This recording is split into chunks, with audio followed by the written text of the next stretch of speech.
तीसरा दिन है। 2 दिन हमारे बड़े सफलतापूर्वक संपन्न हुए। नए-नए विषयों के साथ हमने रोचकता के साथ कुछ विषयों को यहाँ पर ग्रहण किया। हमारे मास्टर ट्रेनर्स भी पूरे देश भर से हैं और उन्होंने भी काफ़ी मेहनत करके हमें कुछ विषय यहाँ पर बताए। ये आज का हमारा तीसरा दिन है। काफ़ी एक्टिविटी आप कर रहे हैं, होमवर्क अभी देखें व्हाट्सएप ग्रुप पर काफ़ी बड़ी मात्रा में। कुछ ने यहाँ-वहाँ के स्क्रीनशॉट हैं, पर कुछ ने मेहनत करके अपने पीपीटी वगैरह बनाकर यह भेजे हुए हैं। ये बहुत अच्छी स्थिति है, ये क्योंकि अच्छे विद्यार्थियों के लक्षण भी हैं ये, कि हमें जो काम मिलता है, उसको हम पूरा समय पर करते हैं। क्योंकि अब यहाँ से अब हमारा समय देने की भी मात्रा बढ़ती जाएगी और कुछ काम भी ये बढ़ते जाएँगे।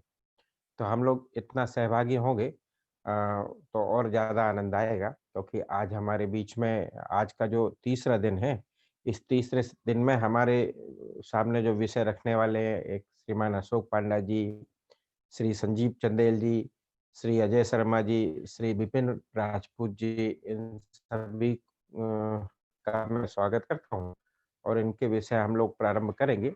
पर कल का हम यहाँ पर थोड़ा रिकैप देखें, कल-कल क्या-क्या विषय हम लोगों के सामने आए हैं, उन विषयों को हम एक पीपीटी के माध्यम से यहाँ से देखना चाहेंगे। कल जो-जो कुछ विषय हम लोगों के ध्यान में आए हैं। अ, ई-पाठशाला ये जो आयोजन कर रही है, इसके अलावा कल जो हम लोगों के बीच में कुछ बिंदु आए थे, वो आप रख रहे हैं। जैसे कि मालूम है कि हमारे देश भर से जुड़े हुए मास्टर ट्रेनर्स इस पूरे इन विषयों को ले रहे हैं। इसमें राजेंद्र परमार जी हैं, अशोक पाल जी, राजेंद्र परमार जी मध्य प्रदेश के हैं, पंडित जी उड़ीसा हैं। आशीष शर्मा जी हमारे बीच में धूरा पंजाब से जुड़े हुए हैं और ये एक्सपर्ट हैं, अशोक पांडा जी पेडागोजी के एक्सपर्ट हैं, राजेंद्र सिंह जी बायोलॉजी के एक्सपर्ट हैं, विपिन राठी जी हमारे बीच में जुड़ेंगे, हमारे बीच में संजीव चंदेल जी जुड़े हुए हैं, ये प्राचार्य बंगाला हैं पंजाब, पीयूष राठौर जी हमारे बीच में जुड़ने वाले हैं, विपिन राजपूत जी, ये लगातार हमारे बीच में जुड़ी हुई हैं, गाजियाबाद से हैं और काफ़ी एक्सपर्ट हैं केमिस्ट्री सब्जेक्ट की, अभिषेक कुमार जी हमारे झारखंड जुड़ेंगे। साथ ही हम से जुड़ने वाले हैं। अ,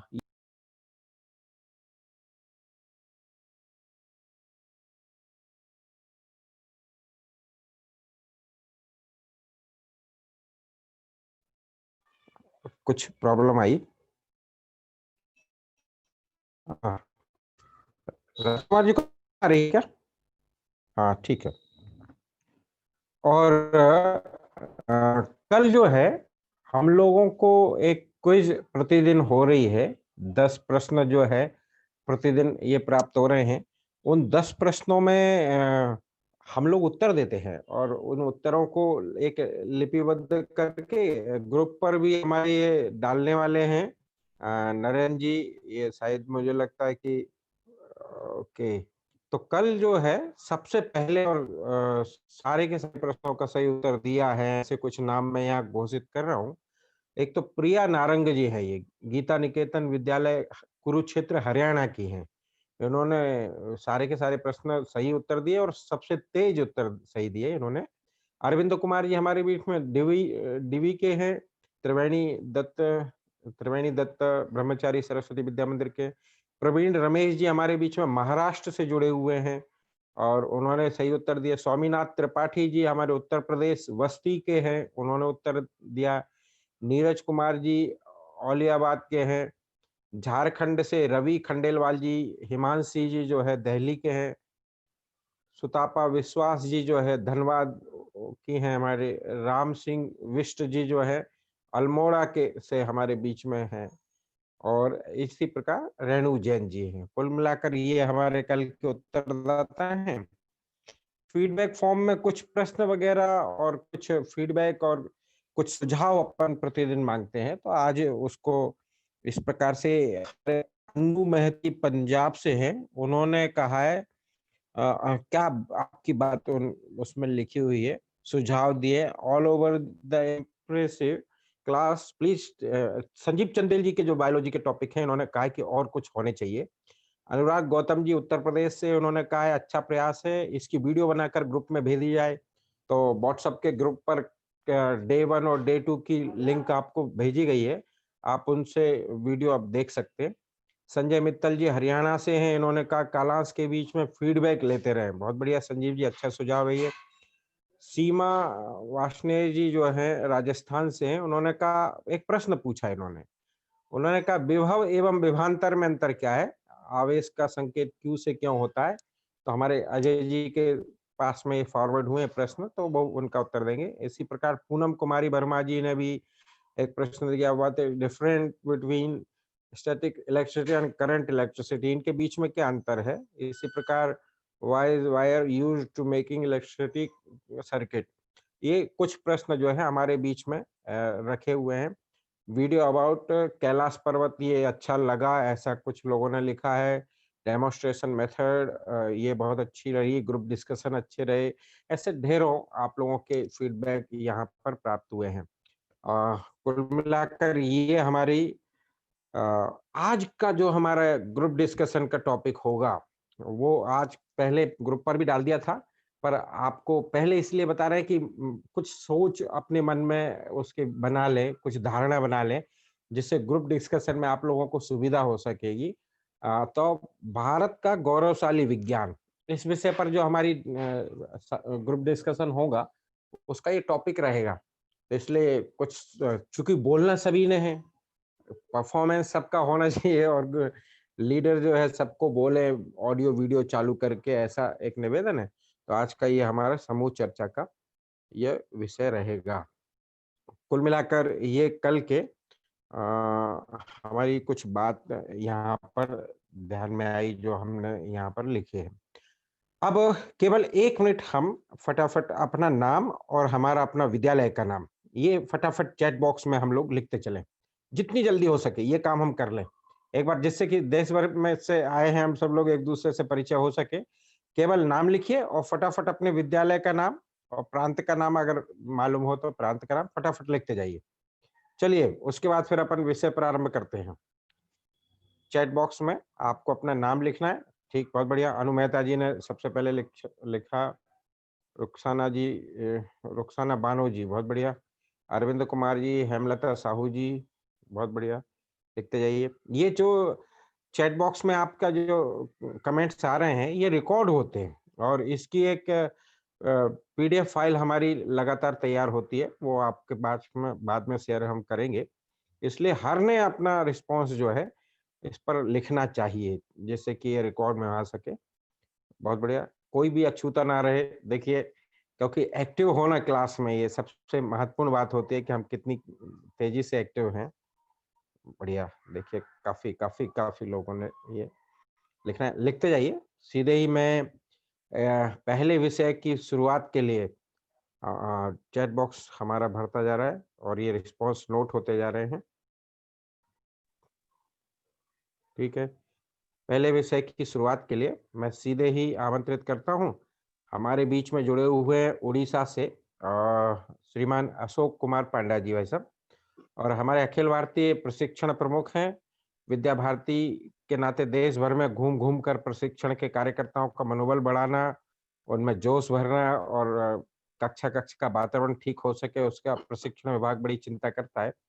विद्या भारती पाठशाला का भी लगातार सानिध्य मिलता रहता है भाई साहब का। और उड़ीसा से हमारे बीच में जुड़े हुए हैं, भुवनेश्वर आपका केंद्र है।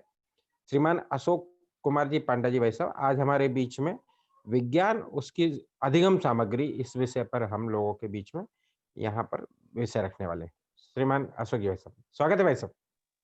स्वागत है सबको। नमस्कार राकेश जी को भी नमस्कार। जुड़े हुए सभी प्रतिभागियों को मेरा नमस्कार। आज का जो विषय है विज्ञान की अधिगम सामग्री एवं उसका उपयोग। वास्तव में इसके अंदर हम झांक कर देखेंगे, इस वाक्य के अंदर तो मुख्य 3 शब्द आता है। एक है अधिगम, दूसरा सामग्री, तीसरा उसका उपयोग। ये 3 बिंदुओं के ऊपर हम चर्चा करेंगे, प्रारंभ करेंगे। पहला जो शब्द है वो महत्वपूर्ण है, क्योंकि उसको नहीं समझेंगे, अधिगम को ठीक से नहीं समझ पाए तो सामग्री जितना भी यूज करे तो अधिगम नहीं होगा। तो इसलिए अधिगम वास्तव में क्या है? भारतीय विचार ने अधिगम के बारे में एक सिद्धांत कहा है। मतलब अधिगम को आज हम अंग्रेजी में लर्निंग कहते हैं।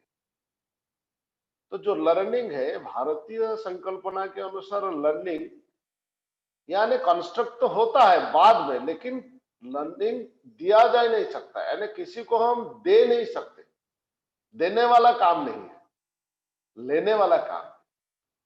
आज जो कक्षा कक्षा में हम जाते हैं, हम सोचते हैं बच्चों को इतना पढ़ा देंगे, इतना सिखा देंगे, आज उसके अंदर इतने कंप्लीट करना है। ये जो मानसिकता है, ये लर्निंग को पूरा नहीं कर पाती। इसीलिए लर्निंग मतलब बच्चों के ज्ञान की अंदर, उनके अंदर जागृति पैदा करना, उनके अंदर सोचने की शक्ति बढ़ाना, वो खुद उसी विषय के अंदर कैसे प्रवेश करे और उसके प्रति उनके रुचि निर्माण करना, यही आवश्यकता है, जिसको ज्ञानार्जन प्रक्रिया कहा गया है अपने यहाँ।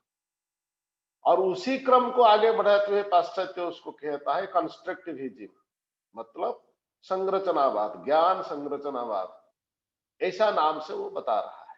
दोनों में सिमिलरिटी है, लेकिन ज्ञान अर्जन करना ये महत्वपूर्ण है हमारे लिए। क्योंकि अर्जन करना यानी रिसीव करना, इनपुट, दूसरा है आउटपुट। अर्जन करना फिर वापस देना, ये प्रक्रिया है, टू वे प्रोसेस हम कहते हैं। तो अर्जन करने के लिए इंद्रियों के माध्यम हमको लेना पड़ता है। इंद्रियों के द्वारा हम ज्ञान को अर्जन करते हैं। जैसे अपने ज्ञानेंद्रिय 5 है, उसके द्वारा हम ज्ञान को इनपुट डालते हैं, यानी अंदर लाते हैं, रिसीव करते हैं। यानी अपने आंख है, अपने कान है, अपने त्वचा जो है और मुंह है, इसके द्वारा हम विभिन्न ज्ञान को अपने अंदर लाते हैं, रिसीव करते हैं। तो मुख्यतः ये दोनों इंद्रियां उसमें प्रमुख है, आंख और कान। अभी भी हम जो लर्निंग कर रहे हैं या कुछ सीख रहे हैं, ये दोनों की सहारे सीख रहे हैं। तो ये दोनों को एक्टिव रखना महत्वपूर्ण है। इसीलिए कहा गया इंद्रिय एक्टिव रहेगा तो मन एक्टिव रहेगा, मन एक्टिव रहेगा तो बुद्धि एक्टिव रहेगा, बुद्धि स्थिर रहेगा तो ज्ञानार्जन प्रक्रिया ठीक से चलेगा। इसीलिए मूल है इंद्रियों को ठीक रखना। यानी ठीक रखने का मतलब इंद्रियों को काम में लगाना। पूरे 40 मिनट तक इंद्रियां काम में लगे, आंख और कान मुख्यतः ये दोनों। उसके बाद त्वचा और दूसरा जहां जहां आवश्यक होगा दूसरे इंद्रियों का व्यवहार हम करेंगे। नीचे कक्षा से ऊपर कक्षा तक भिन्न भिन्न विषयों को इसके माध्यम से हम शिक्षण प्रक्रिया को आगे बढ़ाते हैं इसके द्वारा। तो अधिगम होगा, यानी ज्ञान अर्जन करे बच्चे, ये हमारा दिमाग में रहना चाहिए। हम उनको सिखा देंगे, बता देंगे, समझा देंगे, ये समझ जब रहेगा अंदर, आगे बढ़ नहीं पाएगा। तो दूसरा आता है सामग्री। अधिगम होगा कैसे? केवल सोचने से होगा क्या? नहीं, उसके लिए सामग्री चाहिए। मतलब सामग्री किसके लिए? नहीं, ये इंद्रियों को एंगेज रखने के लिए, काम में लगाने के लिए सामग्री की आवश्यकता है। जैसे कोई रास्ते में जा रहा है, यानी कोई व्यक्ति जंगल के रास्ते में जा रहा है, तो लोग उनसे पूछते हैं कि भाई आपने ठीक ठाक आ गए? तो उन्होंने कहा भाई नहीं भाई साहब, मैं तो रास्ते में आते आते समय एक शेर को देखा और इस प्रकार की मैं कठिनाई झेलना पड़ा मेरे को, वो बताता है। लोग कहते हैं अरे कम से कम हाथ में तो एक डंडा लेकर आते, तो जंगल के अंदर आ रहे हो तो एक लाठी लेकर हाथ में आते। तो वो कहा मैं भूल गया। तो जैसे जंगल के अंदर के रास्ते के अंदर कोई पथिक जा रहा है तो हाथ में कम से कम एक लाठी लेकर चलता है। आज प्रातः भ्रमण में लोग जाते हैं, हाथ में जरूर एक लाठी लेकर चलते हैं। तो ऐसे ही आचार्य सहायक सामग्री के बिना चलेगा तो शेर के सामने आ सकता है, शेर भी आ सकता है, कभी समस्याएं आ सकता है। इसीलिए साधन सामग्री के बिना कालांश ये हम सोच नहीं सकते। साधन सामग्री का उपयोग हम जरूर करेंगे। तो आइए देखते हैं साधन सामग्री का प्रकार क्या होगा। तो क्योंकि हमने सोचा कि इंद्रियों के लिए ये है, तो इसीलिए इंद्रियों को ठीक रखने के लिए, इंद्रियों को लगाने के लिए आंख यानी देखने वाले सामग्री यानी आंख के लिए, कान के लिए सुनने वाला सामग्री, और ये दोनों भी एक साथ चलता है। यानी सुनना देखना एक साथ भी चलता है, तो ये दोनों को जब मिलाएंगे तो ये क्या होता है ना, सुनना और देखना, यानी अंग्रेजी में कहेंगे तो visual aids, audio aids and audio visual aids, इस प्रकार की तीनों प्रकार की एड्स है। तो वो क्यों व्यवहार करेंगे, उसका उपयोग क्या होगा, आगे उसका चर्चा करेंगे। पहले मैं सोचता हूं स्लाइड के अंदर सब कुछ है, आप उसको देख लेंगे, लेकिन मैं इस प्रकार सजाया हूं तो आपको समझने में सुविधा होगी। तो उसका उपयोग क्यों होता है, क्या होता है, इसके बारे में बाद में चर्चा करेंगे। तो पहले उसका प्रकार को देख लेंगे। नेक्स्ट स्लाइड, आगे बढ़ाइए राजकुमार। तो इसका जो, हाँ, तो ये तीनों प्रकार आप देखिए, यानी तीनों प्रकार की, जैसे विजुअल एड्स, दृश्य उपकरण, श्राव्य उपकरण, दृश्य श्राव्य उपकरण, ये तीन प्रकार की होता है। तो पहले जो दृश्य उपकरण देखने वाले कितने प्रकार का आता है, इसमें पहला प्रकार जो है ये आता है, यानी वास्तविक पदार्थ जो हम देखते हैं, वास्तविक पदार्थ, उसके बाद चित्र, मानचित्र, रेखा चित्र, चार्ट, पोस्टर, प्रतिमान यानी model, bulletin board, final board, globe, graph और लैबोरेटरीज, साइंस लैब आप कह सकते हैं। तो ये सब आप व्यवहार करते हैं, इसके बारे में ज्यादातर नहीं बताऊंगा, उसका प्रयोग के बारे में आगे ज्यादातर बताऊंगा। ये सब हमारे स्लाइड के अंदर है, हम इसको पढ़ सकते हैं, लिख सकते हैं और उसके आधार पर काम कर सकते हैं। इसके बारे में तो बताऊंगा ये कि वास्तविक पदार्थ हो तो अच्छा है, क्योंकि वो बच्चों को फर्स्ट हैंड एक्सपीरियंस दे सकता है। वास्तविक पदार्थ हम ज्यादा से ज्यादा यूज करने के लिए सोचेंगे कि जैसे कल भाई साहब ने आपको मेथड के बारे में पढ़ा रहे थे, तो लीप लेकर आए थे, यानी कृत्रिम यानी जो है वास्तव में उसको लेकर आए थे, उसके स्थान पर मॉडल लाते, तो आपका नॉलेज एनहांसमेंट उस प्रकार नहीं होता।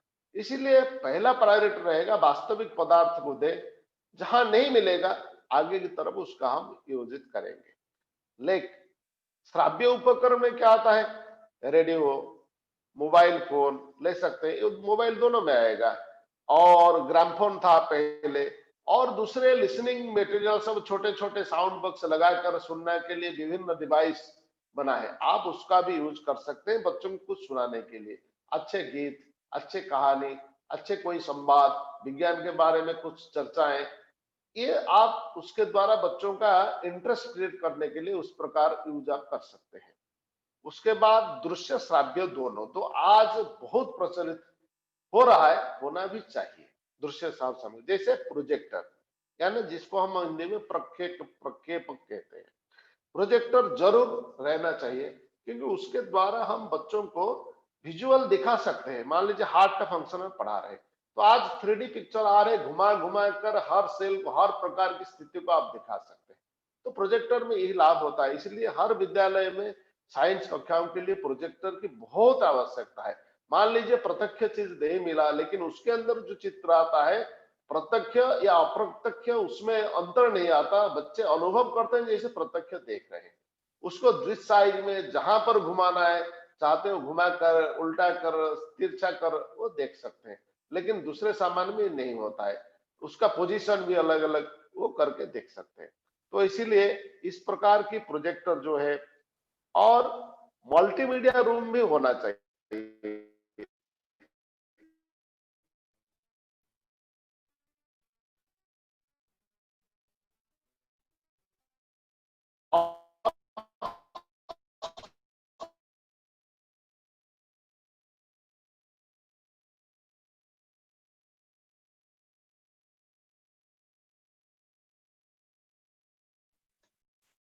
भाई साहब आपकी आवाज रुक रही है। अशोक जी भाई साहब,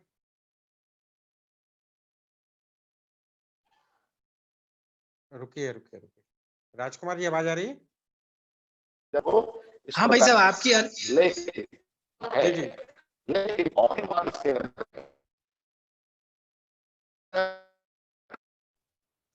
अशोक जी भाई साहब की आवाज नहीं आ रही भाई साहब। हाँ, थोड़ा नेटवर्क प्रॉब्लम है। एक मिनट रुकिए।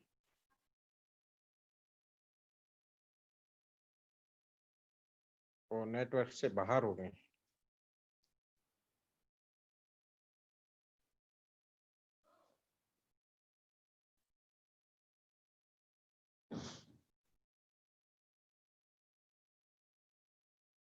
चलिए, अभी भाई साहब जुड़ रहे हैं जब तक। राजकुमार जी जी भाई साहब, एक वीडियो लगाएं तब तक। तो है, हमने देखा डायनासोर के बारे में। जिन जिन को यह दिखाई दिया, ऑडियो भी दिखाई दिया, वीडियो भी, वो लिखें कि हाँ ये दोनों दिखाई दिए। कुछ लोगों ने मैसेज लिखा है कि ऑडियो सुनाई नहीं दे रहा है। अजीत शर्मा जी को यस दोनों दिखाई दिए। लिखते चैट बॉक्स में, जिससे हमें पता पड़ जाए कि प्रॉब्लम कहाँ है, पर्सनल नेटवर्क में है कि सभी को हो रही। ओके, सभी को दिखाई दिया। वीडियो नहीं दिखाई। वीडियो नहीं दिखा। नरेंद्र जी, आपको वीडियो नहीं दिखा? जी जी भाई ऑडियो साहब, सुनाई दिया? हाँ ऑडियो पूरा अच्छा सुनाई अच्छा, दिए। जिनको ऑडियो सुनाई नहीं दिया उन्होंने दिखा। अच्छा, हाफ वीडियो दिखा। ओके, कोई बात नहीं। ये जो प्रॉब्लम है, ये नेटवर्क की प्रॉब्लम होती है। मतलब हमारे पास में अगर प्रॉपर नेटवर्क है तो दोनों चीजें दिखाई देंगी, नहीं तो कोई एक चीज पर दिखाई देगी, पर बाकी सबको। जैसे सब हमारे बीच में फिर से जुड़ गए हैं। अशोक जी सब, राजकुमार जी, अशोक जी भाई सबको बनाइए को होस्ट। जी अशोक जी भाई सब हमारे बीच में। अशोक जी भाई सब जो विषय ले रहे हैं, अधिगम सामग्री, यानी सहायक सामग्री जिसको हम पहले कहते थे, अधिगम सामग्री, उस विषय पर हमने विज्ञान के क्षेत्र में कैसे उसका उपयोग करना है, ये दोनों हम लोग इस विषय को कंटिन्यू करते हैं। अशोक जी भाई सब।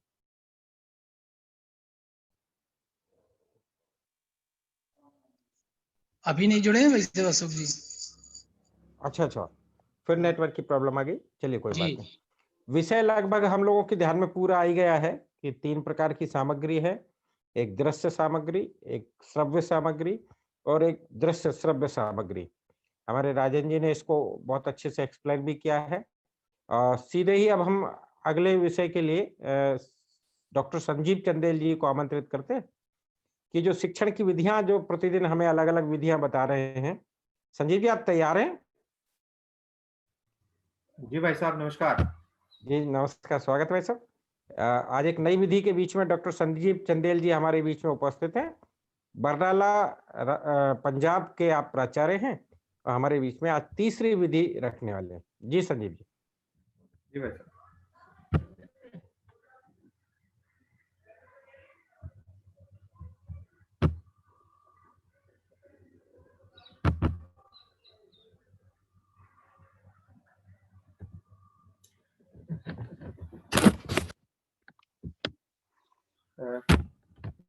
एक बार पुनः सभी आचार्यों का स्वागत है। आज जिस विधि को लेकर के हम आपके समक्ष उपस्थित हुए हैं, वह विधि भारतवर्ष के जितने भी यूनिवर्सिटीज हैं, कॉलेजेस हैं या बड़े विद्यालय हैं, उनमें प्रयोग किए जाने वाली विधियों में से एक है। इस विधि का नाम व्याख्यान विधि है।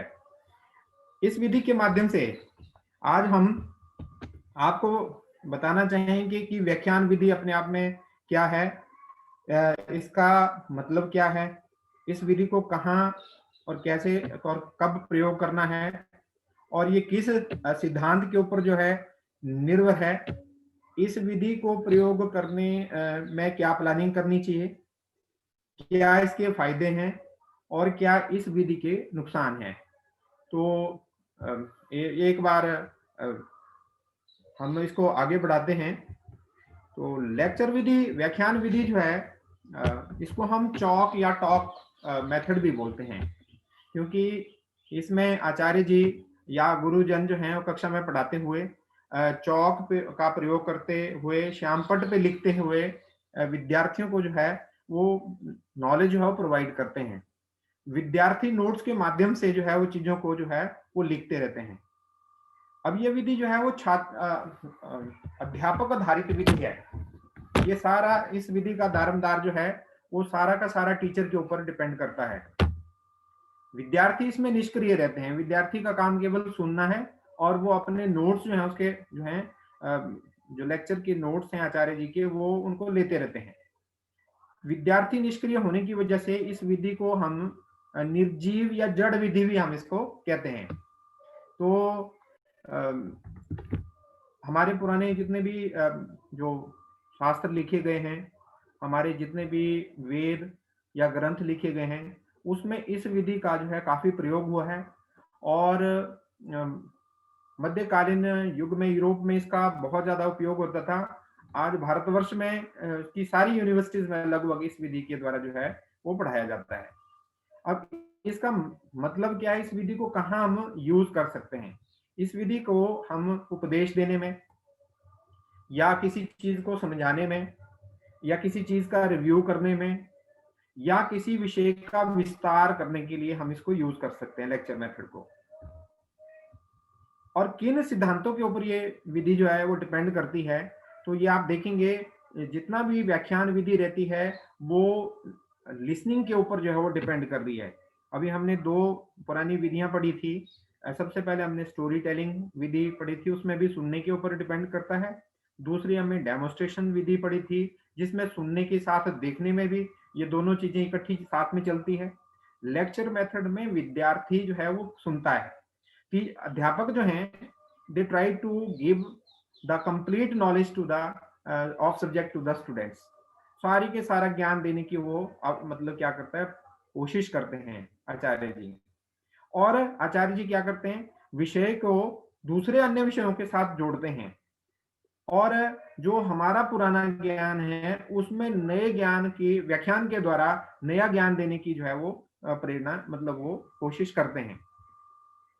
अब लेक्चर मेथड को किन सिचुएशंस में हम यूज करते हैं? जब भी हमें कोई नया टॉपिक क्लास में इंट्रोड्यूस करना है तो हमें लेक्चर मेथड जो हम अक्सर यूज करते हैं। हमें किसी इंस्ट्रूमेंट के बारे में बताना है तो हम लेक्चर मेथड यूज करते हैं। हमें किसी पाठ का रिवीजन या उसकी समरी बनानी है तो भी हम लेक्चर मेथड को यूज करते हैं।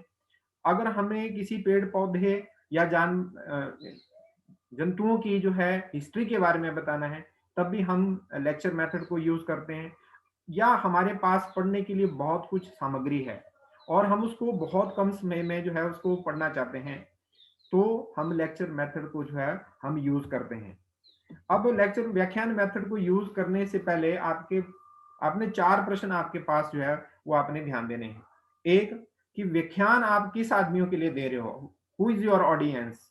जिनको आप व्याख्यान दे रहे हैं वो कौन है, वो छात्र हैं, किस आयु के छात्र हैं, और क्या उनकी स्थिति है। और दूसरा, what is the purpose of your lecture. तो लेक्चर देने से पहले अगर आप कक्षा में जाकर बता दें कि what is the aim of our this lecture, तो विद्यार्थी जो है बड़े ध्यानपूर्वक से उस व्याख्यान को जो है वो सुनते हैं। और कितने समय तक के लिए व्याख्यान देना है, how long we have to give that lecture, that is very important. क्योंकि लंबे जो लेक्चर हैं वो निरस हो जाते हैं, जो भी छात्र हैं उसमें फिर इतना जो है वो ध्यान रखना होता है। और अंतिम जो पार्ट है that is what is the subject matter, आप क्या पढ़ाने वाले हो, विषय वस्तु क्या है, वो उसके ऊपर आपको ये 4 बातें मुख्यतः आप उन्हें ध्यान में रखनी होती है। और एक अन्य बात इसके ऊपर लेक्चर मेथड के ऊपर डिपेंड कर रही है कि appropriate language should be used. आप उस भाषा का प्रयोग करें जो छात्रों को जो है समझ आ सके। अब अगर मान लीजिए हमारी अभी ऑनलाइन क्लासेस हैं, हम तो ये मान के चले हैं कि सारे टीजीटी या पीजीटी लेवल के लोग जो है यहाँ बैठे होंगे। अगर इस लेवल के लोग बैठे होंगे तो उनके लिए बहुत हितकारी हो गई ये लेक्चर। लेकिन अगर कोई छोटी कक्षा के भी आचार्य हैं तो उनको फायदा तो होगा, लेकिन उस लेवल का फायदा जो है वो नहीं होगा। क्योंकि अगर आप इंग्लिश बोल रहे हैं और समझ नहीं आ रहा है तो फिर और दिक्कत हो जाती है। उससे क्या होता है, अगर आप ये लेक्चर मेथड प्रॉपर्ली एग्जीक्यूट नहीं कर रहे हैं तो एंथुसियाज्म जो है उसमें किल ऑफ हो जाता है और फिर विद्यार्थी उसमें रुचि नहीं लेते। तो ये सारी बातें आपने ध्यान में रखते हुए, विद्यार्थियों के इंटरेस्ट को, उनकी आयु को ध्यान में रखते हुए और उद्देश्य को ध्यान में रखते हुए, समय को ध्यान रखते हुए क्या पढ़ाना है, ये इन बातों का आप जो है वो ध्यान रखें। अब कक्षा में जब आप लोग सभी जाते हैं, हम अगर अक्सर जब हम कक्षा में जाते हैं और इमीडिएटली हम अगर स्टार्ट हो जाते हैं कुछ भी एकदम किसी विषय के ऊपर एकदम आ जाते हैं तो वो इतना समझ नहीं आता। तो ये कहा जाता है कि सबसे पहले जब भी आप कक्ष में प्रवेश करते हैं तो सबसे पहले आपको क्या ब्लैक बोर्ड पे सबसे पहले आपको पढ़ाने से पहले उस विषय को लिखना होता है। और जितनी भी हमारी जो फॉरेन यूनिवर्सिटीज हैं उसमें ये मैंडेटरी किया गया है कि वहां जब भी आप ब्लैक बोर्ड पे लिखें तो सबसे पहले टीचर जो लिखता है लर्निंग आउटकम्स या what we learn from the today's lecture. ये सभी लोग अगर आचार्य ऐसे प्रयास करें कि हम सभी लोग जाकर के पहले उद्देश्य बताएं, तो उद्देश्य अगर आपके सामने होगा तो विद्यार्थी उसको बड़े ध्यान पूर्वक से उसको आत्मसात करने का प्रयास करेगा। तो सबसे पहले आपने एम बताना होता है लेक्चर मेथड में। अच्छा, फिर उसके बाद आपने इंट्रोडक्शन देनी है उसकी। जैसे हमने कल एक छोटा सा डेमोस्ट्रेशन के माध्यम से जो हमने लेक्चर दिया था वो डेमोस्ट्रेट करके भी बताया था। तो इंट्रोडक्शन में हमने जैसे आपने बता देना कि एक पत्ती के बारे में पढ़ा था, तो पत्ती का क्या उपयोग है, फोटोसिंथेसिस करने में क्या ये रोल प्ले करती है, या इसके क्या फायदे होते हैं, क्या ये रोल प्लांट में प्ले करती है, कहाँ से ऑरिजिनेटेड होती है। मुख्यतः इंट्रोड्यूस करना है आपने टॉपिक। और फिर उस विषय के बॉडी के बारे में आगे के जो भी उसके अंग हैं, जैसे कि पत्ती कितने टाइप की होती हैं, कौन कौन से इनके पार्ट्स रहते हैं। फिर आपने धीरे धीरे करके एक एक अंग को उसके पार्ट्स को जो है विद एग्जांपल और विद डेमोस्ट्रेशन अगर आप ये करें तो और ज्यादा प्रभावी जो है वो हो जाता है। और व्याख्यान करते वक्त हमें कुछ बातों का भी ध्यान रखना चाहिए कि क्वेश्चन आंसर बीच बीच में विद्यार्थियों से पूछते रहना चाहिए कि जो प्रश्न जो चीज टॉपिक आप पढ़ा रहे हैं उसके बारे में आप थोड़े छोटे छोटे प्रश्न जो हैं वो विद्यार्थियों से बीच बीच में पूछते रहें।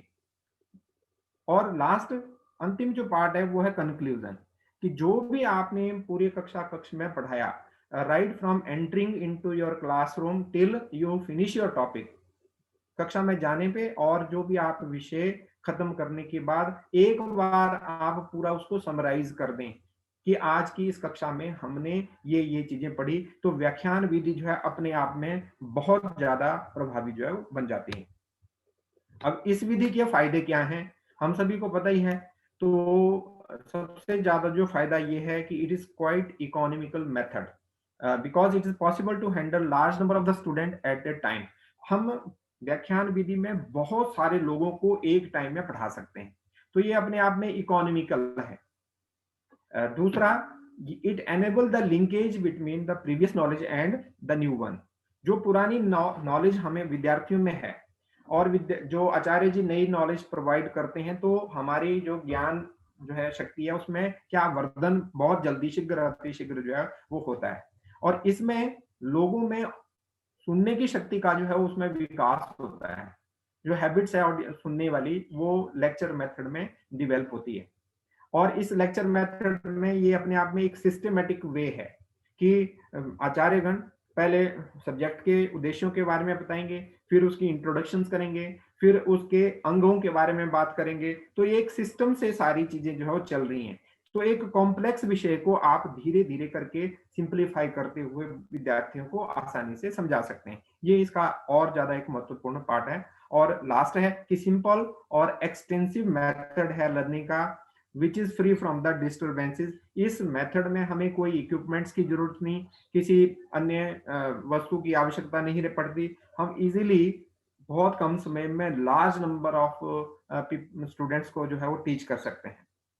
इसके अलावा इस मेथड में कुछ डिसएडवांटेजेस भी हैं, जैसे ये जो विधि है टोटली टीचर सेंटर्ड है। अगर टीचर बहुत ज्यादा सक्षम है तो विद्यार्थियों को भी बहुत अच्छे से समझाएगा, और कहीं अगर उसमें 19-21 का फर्क रहता है तो फिर विद्यार्थियों को भी वो चीज उतनी ज्यादा सुहाती नहीं है। और दूसरा, व्याख्यान विधि के अंदर इंडिविजुअल डिफरेंसेस जो हैं वो ध्यान में नहीं रखे जाते, क्योंकि जो लेक्चर दिया जाता है वो सभी लोगों के लिए एक समान दिया जाता है, लेकिन जो ग्रहण करने वाले होते हैं उनकी अपनी अलग अलग उनकी कैपेसिटीज होती हैं, उनकी क्षमताएं अलग अलग होती हैं। तो इंडिविजुअल डिफरेंस को ध्यान में नहीं रखा जाता। मास ऑडियंस के लिए एक टाइम पे जो है वो लेक्चर जो है वो डिलीवर किया जाता है। अगला है कि जो नॉलेज है वो बहुत जल्दी दी जाती है। The knowledge is imparted so rapidly that weak student develop a hatred for the learning. जैसे व्याख्यान, अभी मैं बोल रहा हूँ, व्याख्यान विधि यूज कर रहे हैं, और कई बार हो सकता है कि स्पीड जो है वो बहुत तेज हो, तो जो कुछ वीक स्टूडेंट्स हैं उनको ये बात समझ नहीं आ सकती, और अगर उनको बात समझ नहीं आएगी तो उनके लिए पढ़ने में जो एक हेटरेड जो है कि पढ़ाई से उसको घृणा जो है उत्पन्न हो सकती है कि चीजें समझ नहीं आती। तो ये भी एक व्याख्यान विधि का एक डिसएडवांटेज है। Student play very passive role in it, क्योंकि जो विद्यार्थी हैं वो निष्क्रिय रहते हैं, उनको कोई काम नहीं करना होता। लेक्चरर आकर के लेक्चर स्टार्ट करते हैं, उन्होंने अपने नोट्स लेने हैं और ज्यादा उनका कुछ काम नहीं रहता, वो सुनते हैं बड़े आराम से बैठ के। तो विद्यार्थी जो हैं इनमें बिल्कुल जड़ के रूप में या निर्जीव रहते हैं, उनकी कोई पार्टिसिपेशन जो है इसमें खास जो है वो रहती नहीं। दिस मेथड इज अगेंस्ट, तो ये मेथड अपने आप में लर्निंग बाय डूइंग जो मेथड है आजकल, जिसको साइंस में सब लोग फॉलो करते हैं, कि विद्यार्थी जो है वो अधिक चीजों को करने से सीखता है। He learns by the doing। अगर वो खुद अपने आप को काम करता है तो फिर उस चीज को बड़े आसानी से वो सीख लेता है। तो ये उस सिद्धांत से जो है वो अलग से है। व्याख्यान विधि अपने आप में एक बहुत टायरसम है, क्योंकि लेक्चरर या आचार्य जी को बहुत ज्यादा मेहनत करनी पड़ती है। वो अपना लेक्चर बनाते हैं, उसकी प्लानिंग करनी होती है, फिर उनकी एग्जीक्यूशन करनी पड़ती है, फिर उनके क्वेश्चन आंसर बनाने पड़ते हैं। ये सारी चीजें जो है करने की आवश्यकता केवल आचार्य जी के ऊपर ये सारा दारोमदार जो है वो रहता है। तो ये सारे इसके डिसएडवांटेजेस हैं। आप सभी लोग इस तकनीक से परिचित हैं।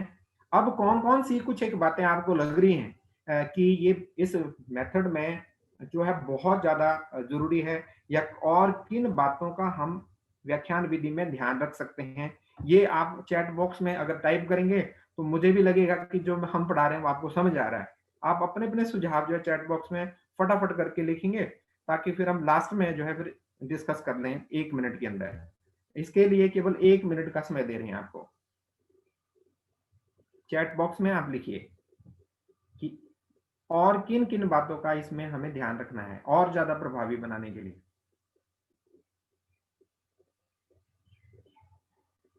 मेरी आवाज आ रही है? जी आ रही है। यस, लिख रहे हैं लोग। दीपू प्रजापति जी ने लिखा है, बहुत बढ़िया। अजीत शर्मा जी लिख रहे हैं। हमारे राजेंद्र परमार जी जो है ये हिंदी में इसको ट्रांसलेट भी करते जा रहे हैं। कुछ अंग्रेजी के शब्द आएंगे तो उसको हिंदी में, और जो हिंदी के आएंगे तो वो अंग्रेजी में ट्रांसलेट करेंगे, इसलिए उनके भी चैट बॉक्स बहुत बढ़िया। रेणु जैन जी ने लिखा, दीपक कुमार जी लिख रहे हैं। जी जी बहुत बढ़िया जी, बहुत बढ़िया बहुत बढ़िया। और कैसे प्रभावी बना सकते हैं, बहुत बढ़िया, अच्छे से समझाया। ओके, स्टूडेंट इंटरेक्शन बहुत बढ़िया। छोटे छोटे प्रश्न उत्तर बनाने चाहिए, ठीक है, बहुत बढ़िया। आवाज पे ध्यान रखना होगा, बहुत बढ़िया, बिल्कुल ठीक। आस्क क्वेश्चन, व्याख्यान ऐसा हो कि क्रिया के साथ पढ़ें, प्रभावी ढंग से स्पष्ट करें, बहुत बढ़िया बहुत बढ़िया। लगभग सभी लोगों ने बहुत ही सुंदर तरीके से इसका वर्णन किया है। एक बार लास्ट स्लाइड पे हम आएंगे और जो 2-3 बातें हैं उसको भी हम समझने का प्रयास करेंगे। That is point to keep in mind while you are delivering your lecture. जब भी आप व्याख्यान कर रहे हैं तो कुछ और बातों का आपने ध्यान रखना है। ये हम लास्ट हमारी स्लाइड है। तो this method of teaching can be made more beneficial if teacher encourages his student to take notes during the lesson। कहने का भाव यह है कि इस विधि को जब आप प्रयोग कर रहे हैं तो आपने विद्यार्थियों को उस लेसन के नोट्स लेने के लिए आपने उनको क्या करना है, मोटिवेट करना है। विद्यार्थी ऐसे ना बैठे रहे, क्योंकि जब हमने सुन लिया और सुनने के बाद कई बार बहुत सारी चीजें जो है हमें भूल जाती हैं, तो शॉर्ट टर्म मेमोरी में उस टाइम में रहता है। अगर हम उसको लिखते हैं तो वो लॉन्ग टर्म मेमोरी में भी कन्वर्ट हो जाता है। और कुछ एक की पॉइंट्स लिखें तो और ज्यादा अच्छा होगा। कई बार क्या होता है कि स्पीड लेक्चरर या प्रोफेसर्स की बहुत ज्यादा तेज रहती है, तो बजाय पूरे पूरे अक्षर लिखने के हमें आना चाहिए कि साइंस के विद्यार्थी हैं कि कुछ एक की पॉइंट्स हम लिखें।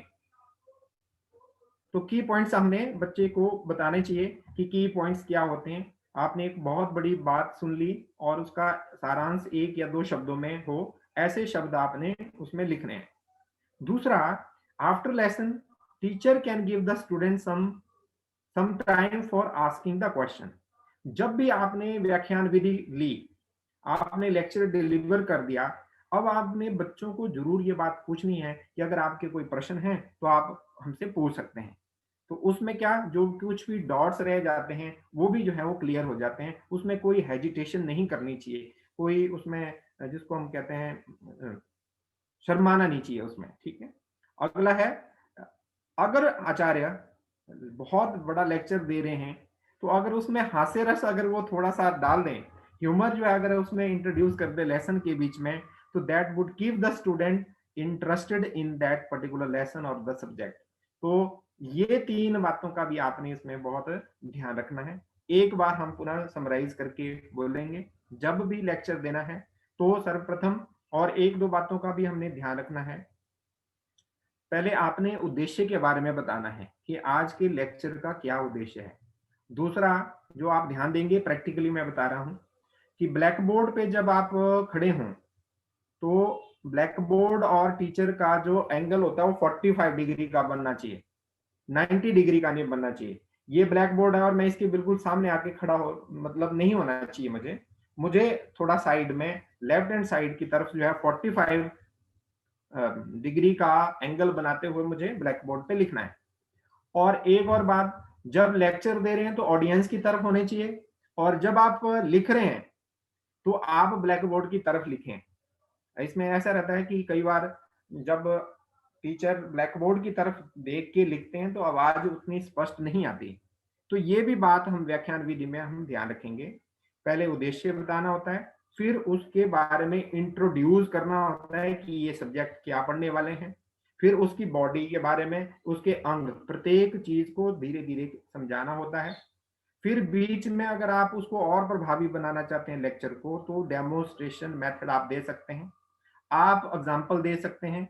एग्जाम्पल के साथ साथ आपको समझाना भी है वो चीज कि इसका ये मतलब है, उसके प्रिंसिपल को भी आप मतलब डिफाइन कर सकते हैं। उसके बाद कुछ क्वेश्चन बच्चों से आपने जरूर पूछने हैं, और अंत में उस चैप्टर के बारे में जो आपने पढ़ाया उसका एक बार आपने पुनः सारांश जो है, कंक्लूजन जो है, एक बार बच्चों को समझाना है। मैं समझूंगा इस तरह से जब आप अपना शिक्षण क्लासरूम में करेंगे तो और प्रभावी जो है आप आचार्य के रूप में जो है प्रतिष्ठित होंगे। इसी के साथ आपका बहुत बहुत धन्यवाद। धन्यवाद भाई साहब। आदरणीय संजीव जी भाई साहब ने आज ये हमारी तीसरी विधि ये बताई। अभी तक 3 विधियां हो गई हैं।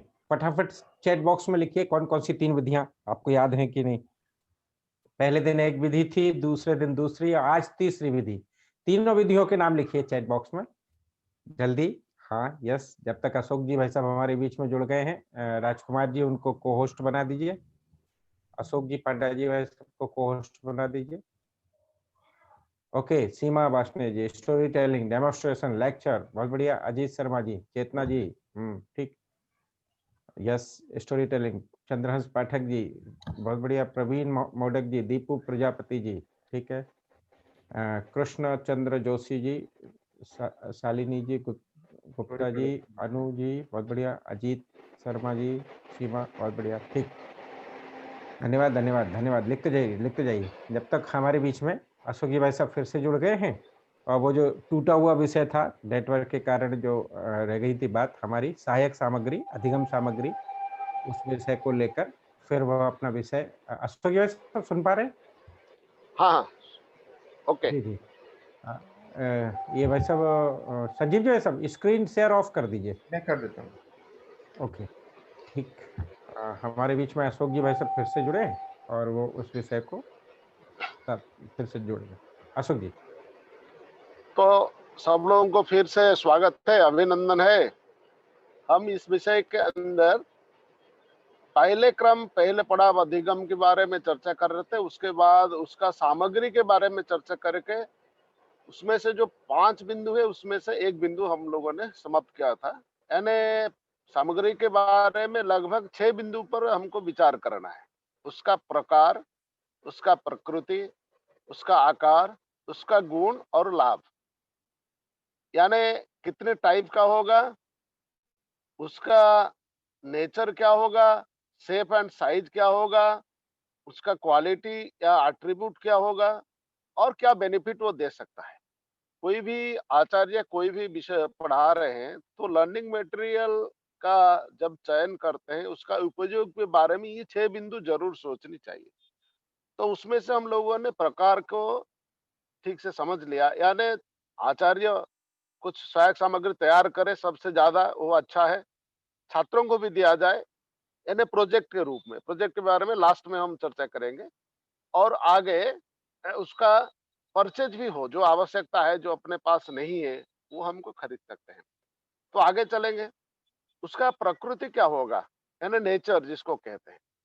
हर समय एक ध्यान में रखना है कि अपने जो लर्निंग मटेरियल हम यूज करते हैं या टीचिंग लर्निंग मटेरियल उसको कहते हैं संक्षेप में TLM, तो वो मनमोहक होना चाहिए, आकर्षक होना चाहिए।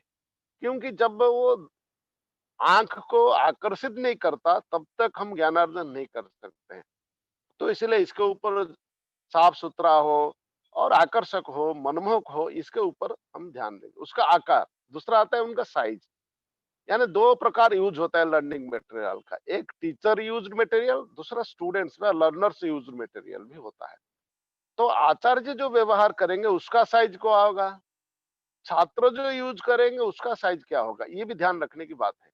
क्योंकि अब लेक्चर मेथड हम सुन रहे थे, लेक्चर मेथड के अंदर आचार्य डेमोन्स्ट्रेट करता है, छात्रों को सुযোগ नहीं मिलता मटेरियल यूज करने का। तो हम डेमोन्स्ट्रेशन कर रहे हैं, इस समय हमारा मटेरियल का साइज क्या होगा, जैसे सभी विद्यार्थी को ठीक से दिखाई दे लास्ट तक, उनका साइज इस प्रकार होनी चाहिए। इसके ऊपर हम जरूर ध्यान देंगे, नहीं तो जो अधिगम है वो प्राप्त नहीं करेंगे, विद्यार्थी नहीं कर पाएंगे। ये भी ध्यान में रखना है, उसका आकार, शेप एंड साइज। दूसरा है उसका गुण, क्वालिटी, और उसका एट्रीब्यूट, विशेष, यानी विशेषता भी होना चाहिए। क्या विशेषता है उसका, ना इनकॉलकेट नॉलेज, इसका गुण है नॉलेज को इनकलकेट करता है पाठ्य सामग्री, यानी मन और मस्तिष्क को बिठाने वाला, मन और मस्तिष्क में बिठाने वाला जो ज्ञान है वो लर्निंग मटेरियल के द्वारा ही अंदर आता है। उसको देखकर मन और मस्तिष्क में बैठ जाता है। और हम भी अपना अनुभव होगा, अपने विद्यार्थी जीवन में हमने अनेक प्रकार, इस प्रकार के उदाहरण या इस प्रकार की मटेरियल अपने शिक्षक यूज करते होंगे और आज भी वो हमारे हमको याद है। तो ये इसका गुण है। और उसका लाभ जो है, यानी प्रत्यक्षीकरण में वो लाभ देता है, प्रत्यक्षीकरण, डायरेक्ट बेनिफिट बच्चों को मिलता है। रुचिकर, यानी इंटरेस्ट बढ़ाता है, क्योंकि पठन पाठन के समय रुचि एक महत्वपूर्ण विषय होता है। सब लोग टीवी के सामने रामायण सीरियल देख रहे हैं, सब बैठकर। तो उनसे बाद में पूछा गया कि आपको क्या लाभ मिला? आपने क्या, आपने क्या देखा? कोई बताया मेरे को चित्र बहुत अच्छा लगे, कोई कैसा सॉन्ग था, तो क्या बताएं, तो उनका रुचि को रुचि बढ़े और बोधगम्य हो मध्य। और दूसरा, क्लास को एकाग्र करने के लिए लर्निंग एनवायरनमेंट, इसका मतलब आंसर, क्वेश्चन आंसर नहीं होगा, सुनसान की शांति, ऐसा नहीं, क्लास नहीं चाहते, चलेगा, लेकिन एकाग्र होकर, निविष्ट होकर अप्रोच चलेगा। टीचर और लर्नर्स के बीच में जो कम्युनिकेशन है वो जीवंत हो, ये एकाग्रता से मिलता है। तो इस प्रकार के लाभ उसमें मिलता है। अब चलिए लास्ट पार्ट में चलते हैं, उसका उपयोग जो सबसे महत्वपूर्ण है, के बारे में हम जान लिए, उसका सामग्री के बारे में सामान्य ज्ञान हमको मिला। अब उसका उपयोग कैसे करेंगे, उपयोग करने के लिए भी 4 बातों पर हमको ध्यान देना है, यानी कब करना, कहाँ करना, कैसे करना, किसके द्वारा करना या करवाना, ये महत्वपूर्ण विषय है उसका उपयोग में। यानी what to, when to do, why to do, how to do, by whom to do, ये जो 4 विषय है उसके ऊपर हमको थोड़ा विचार करना पड़ेगा। यानी कब करना, यानी कोई भी कक्षा हो 40 मिनट जब हम पढ़ाते हैं उसके 4 भाग होता है। ध्यान देकर सुनिए। कभी कभी आचार्य लोग क्या करते हैं, पहले जब आते हैं मटेरियल दिखा देते हैं, फिर चुपचाप उसको रख देते हैं। लगा ज्यादातर क्लास में ही होता है, लेकिन ये नहीं होनी चाहिए। लर्निंग मटेरियल पूरी क्लास में यूज होगी, ये ध्यान में रखिए। और क्लास के अंदर 4 स्टेप होता है: प्रस्तावना, प्रस्तुति, पुनरावृत्ति और मूल्यांकन। प्रस्तावन के समय भी लर्निंग मटेरियल यूज होगा, प्रस्तुति के समय तो जरूर कंपलसरी यूज होगा, और पुनरावृत्ति के समय भी यूज करने से अच्छा है। जिनको समझ में नहीं आया, जिसकी बात अब पहले मेथड में हम समझ रहे थे, तो वो दोबारा समझ जाएंगे। और मूल्यांकन भी यूज होता है। मूल्यांकन में कहां पर यूज होगा? छोटे कक्षाओं में, क्योंकि उनका समझदारी इतना नहीं बढ़ा है कि आपके बात को उन्होंने प्रस्तावना, हाँ कोई लिखा तीनों, मैंने चैट बॉक्स में लिख रहे हैं, अच्छा है, ठीक है। प्रस्तावना, प्रस्तुति, पुनरावृत्ति और मूल्यांकन। यानी मूल्यांकन के समय छोटे कक्षाओं के अंदर ये महत्वपूर्ण है। मूल्यांकन भी जब करते हैं उसी चार्ट को दिखाकर, उसी टीएलएम को दिखाकर उनसे एक एक बार पूछिए, तो दोबारा रिकैप होने के साथ साथ नॉलेज कंस्ट्रक्ट होगा और दिमाग पर वो भरा भरा रहेगा। कल फिर दोबारा जब आएंगे फिर रिकैप करेंगे, प्रीवियस नॉलेज टेस्ट करेंगे, तो बच्चे जरूर आंसर देंगे। हम देखते हैं क्लास में कि दूसरे दिन जब उसके बारे में पूछते हैं वो चुप रहते हैं। क्यों? क्योंकि उनके दिमाग पर वो नहीं जाता, मूल्यांकन के समय उनके दिमाग में वो नहीं बैठता है। तो इसके लिए चारों स्तर पर उसका यूज हम कर सकते हैं। क्यों करना, ये महत्वपूर्ण है। यानी छात्रों के अध्ययन को, अध्ययन कार्य को या अधिगम को रोचक, भावपूर्ण और उत्साहपूर्ण, जिज्ञासा भाव पैदा करने वाला, और विशेष करके छात्रों के अंदर आत्मविश्वास निर्माण करने के लिए, कॉन्फिडेंस तैयार करने के लिए हम उसका उपयोग करेंगे। ये सब आएगा कैसे ना? मूल बात है एंगेज। लर्निंग मटेरियल देकर छात्रों को जब एंगेज नहीं करेंगे, ये नहीं आने वाला है। जो टीचिंग मेथड की कमी है, यानी टीचिंग जो लर्निंग यानी मेथड आप जो बता रहे थे, भूल कहा मैंने, लेक्चर मेथड में ये कमियां हैं, क्योंकि पूरे छात्र हर समय एंगेज नहीं रहते। तो इसीलिए जब तक आप एंगेज उनको नहीं करेंगे, ये भाव उनके अंदर नहीं आने वाला है। लास्ट में हम चाहते हैं कि छात्र कहे मैं कर सकता हूं। विशेष करके विज्ञान के विद्यार्थी, गणित के विद्यार्थी तुरंत बोले आचार्य ने जैसे परीक्षण किया, जैसे दिखाया, मैं ऐसा कर सकता हूं। आप उनसे पूछने से पहले वो आनंद होकर बताए कि मैं कर सकता हूं।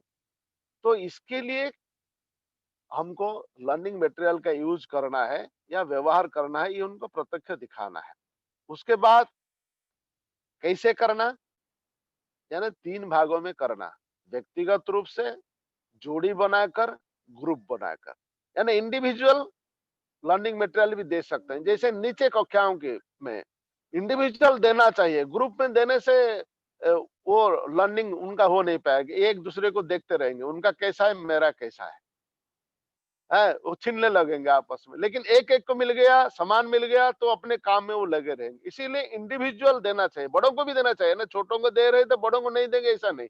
छोटे क्लास में जो प्रयोग हो रहा है वो बड़े क्लास में जरूर होगा, लेकिन बड़े क्लास में जो हो रहा है नीचे तक वो नहीं जाएगा। इसीलिए इंडिविजुअल, दूसरे बात जोड़ी बनाकर, तीसरा ग्रुप बना दीजिए, छोटे छोटे ग्रुप बनाइए, उसके अंदर लर्निंग मटेरियल देकर उसका उपयोग करिए। उसके बाद आता है किसके द्वारा करना, या बाय हुम टू डू, किसके द्वारा लर्निंग मटेरियल का उपयोग करना। यानी केवल आचार्य ही लर्निंग मटेरियल यूज करेंगे, ये दिमाग में बैठा है अनेक लोगों का, आज सारे देश के अंदर हम देख रहे हैं क्लास के अंदर। नहीं, दोनों करेंगे, आचार्य भी करेंगे, छात्र भी करेंगे, दोनों मिलकर भी करेंगे। ऐसा मटेरियल है जो दोनों मिलकर आपस में यानी मिलकर भी उसका प्रयोग कर सकते हैं। तो इस प्रकार आचार्य भी यूज करे, छात्र भी यूज करे, दोनों मिलकर उसका यूज करेंगे तब लर्निंग होगा, तब अधिगम आएगा। तो इसके द्वारा हम उसको आगे बढ़ा सकते हैं। नहीं तो क्या होता है, आप रामायण की कहानी आप सबको याद है, तो लास्ट में राम और लवकुश की युद्ध चल रहा है। राम लड़ रहे हैं, लवकुश तीर छोड़ रहे हैं, लेकिन दूर बैठकर हनुमान जी देख रहे हैं ये जो लड़ाई को। तो राम हनुमान देख रहे हैं कि राम घायल है और लवकुश इतना तीर छोड़ रहे हैं जो राम को घायल कर रहा है। राम परेशान है। तो हनुमान सोच रहे हैं, अरे क्या इतने बुद्धिमान है भगवान, ये छोटे छोटे बच्चों को हरा नहीं सकते। फिर भी भगवान ने नहीं किया। तो बुद्धिमान है हनुमान जी, तो हनुमान जी जाके साइड में बैठकर उनको इशारा करवाया। हनुमान ने कहा, हे प्रभु थोड़ा लेवल में आइए। यानी लवकुश की लेवल और राम की लेवल समान नहीं था। राम बड़े हैं, लवकुश छोटे हैं।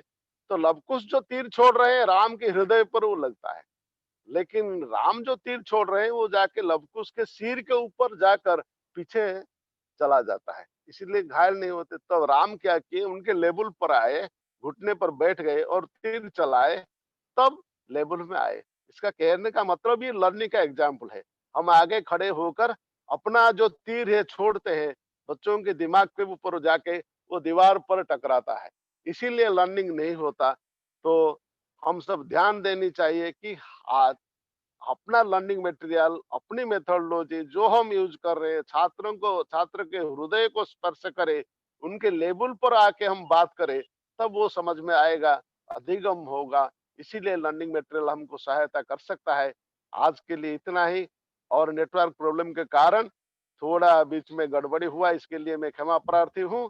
सबको धन्यवाद। कुछ पूछना है तो पूछ सकते हैं, 1-2 मिनट के अंतर चैट बॉक्स में भी लिख सकते हैं, तो 1 मिनट के बाद धन्य समय धन देता हूँ। धन्यवाद भाई साहब, धन्यवाद। आपकी जो ये लर्निंग मटेरियल है उसमें ट्रेन गुजरती थी और नेटवर्क की प्रॉब्लम आ जाती थी। पर आप ने बहुत अच्छा विषय हम लोगों के बीच में रखा। निश्चित रूप से विज्ञान जो है बिना लर्निंग मटेरियल के ये संभव नहीं है। विज्ञान का जो शिक्षण है और बहुत लाभकारी विषय हम लोगों के बीच में अशोक जी भाई साहब ने रखा है। अब फटाफट चैट बॉक्स में जो है साइंस का कोई भी एक लर्निंग मटेरियल क्या हो सकता है वो लिखिए। आज ढेर लगा दीजिए, बहुत सारे जो लर्निंग मटेरियल के टाइप ये जो है हम लोगों को ध्यान में आएंगे। जिस विषय के हैं, फिजिक्स, केमिस्ट्री, मैथ, बायो, जो भी है आप फटाफट एक एक चार्ट बहुत बढ़िया लिखिए लिखिए लिखिए, क्या क्या हो सकते हैं प्रकार। जो रिपीट मत करिएगा, हाँ ठीक, बाकी लिखिए लिखिए, बहुत बढ़िया। प्लांट्स, स्लाइड, स्लाइड, डेमोन्स्ट्रेशन, हाँ, बढ़िया बढ़िया। डेमोस्ट्रेट, सेल, मॉडल, प्रोजेक्ट, लिखिए लिखिए और लिखिए।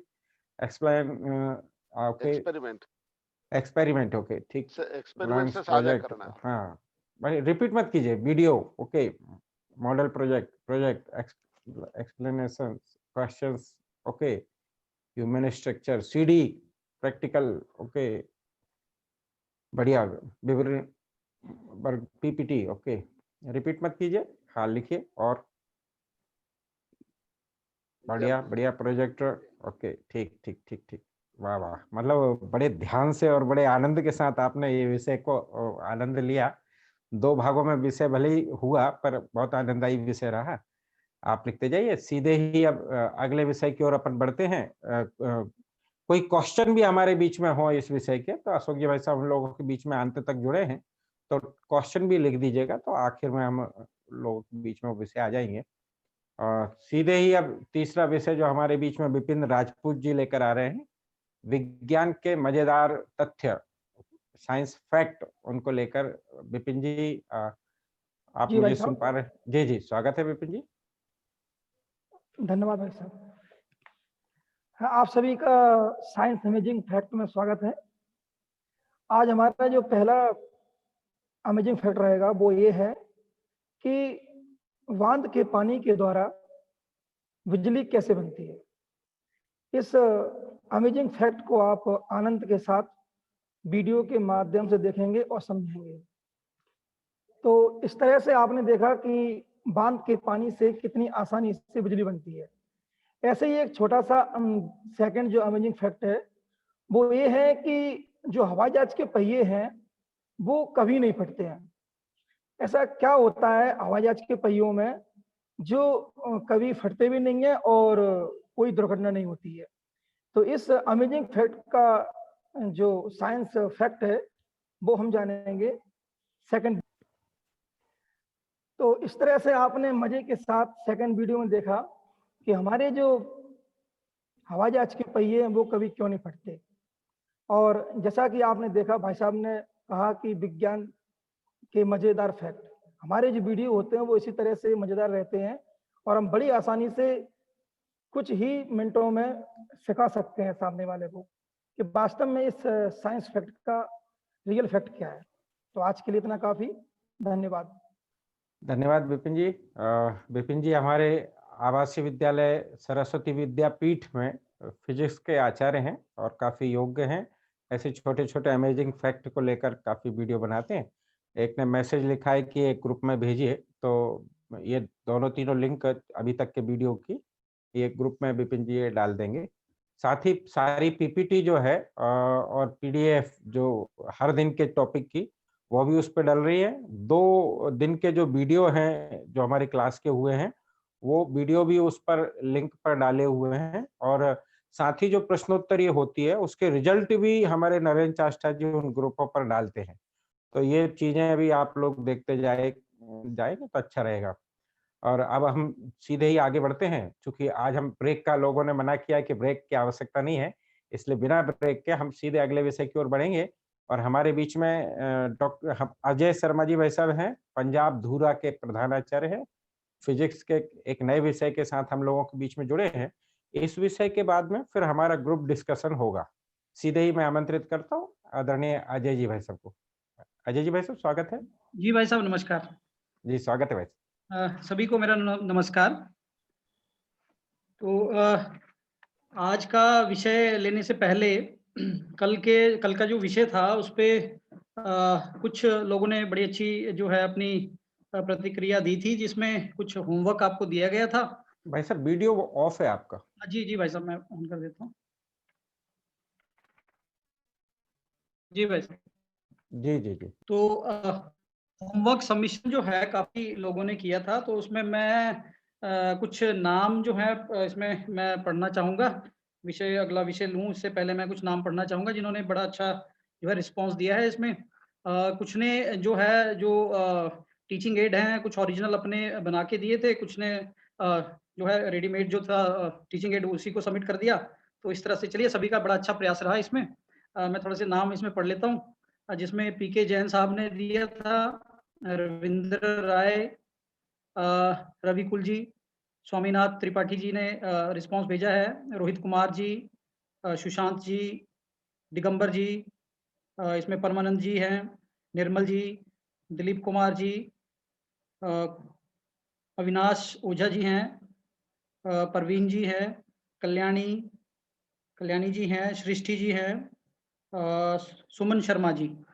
इन लोगों ने अपने अपने जो थे टीचिंग एड्स के फोटोग्राफ्स तो थे ग्रुप में इन्होंने भेजे हैं। तो बड़ा अच्छा इनका प्रयास रहा सभी का। तो आशा करते हैं कि आगे आने वाले जो सत्र रहेंगे उनमें ये कुछ अपने तरफ से भी कुछ बना के जो ओरिजिनल हो बिल्कुल उस तरह का भी प्रयास करें तो बड़ा अच्छा एक रहेगा। कुछ प्रश्न भी थे जो आपने मुझसे साझा किए थे भाई साहब। इनमें कुछ प्रश्न जो मैं पढ़ पाया आज, अभी जो स्लाइड आपने शेयर की थी, तो मैं उनको थोड़ा सा 1-2 प्रश्न भी ले लेता हूं पहले आगे बढ़ने से पहले। इसमें नीता जी हैं, नीता कुमारी जी, इन्होंने प्रश्न किया था कि साइंस एंड फिलॉसफी में क्या मतलब किस तरह का रिलेशन हो सकता है। तो नीता जी बहुत बढ़िया आपने प्रश्न पूछा। जो साइंस एंड फिलॉसफी है तो आप ये कह सकते हैं कि फिलॉसफी जो है वो साइंस ऑफ साइंस है।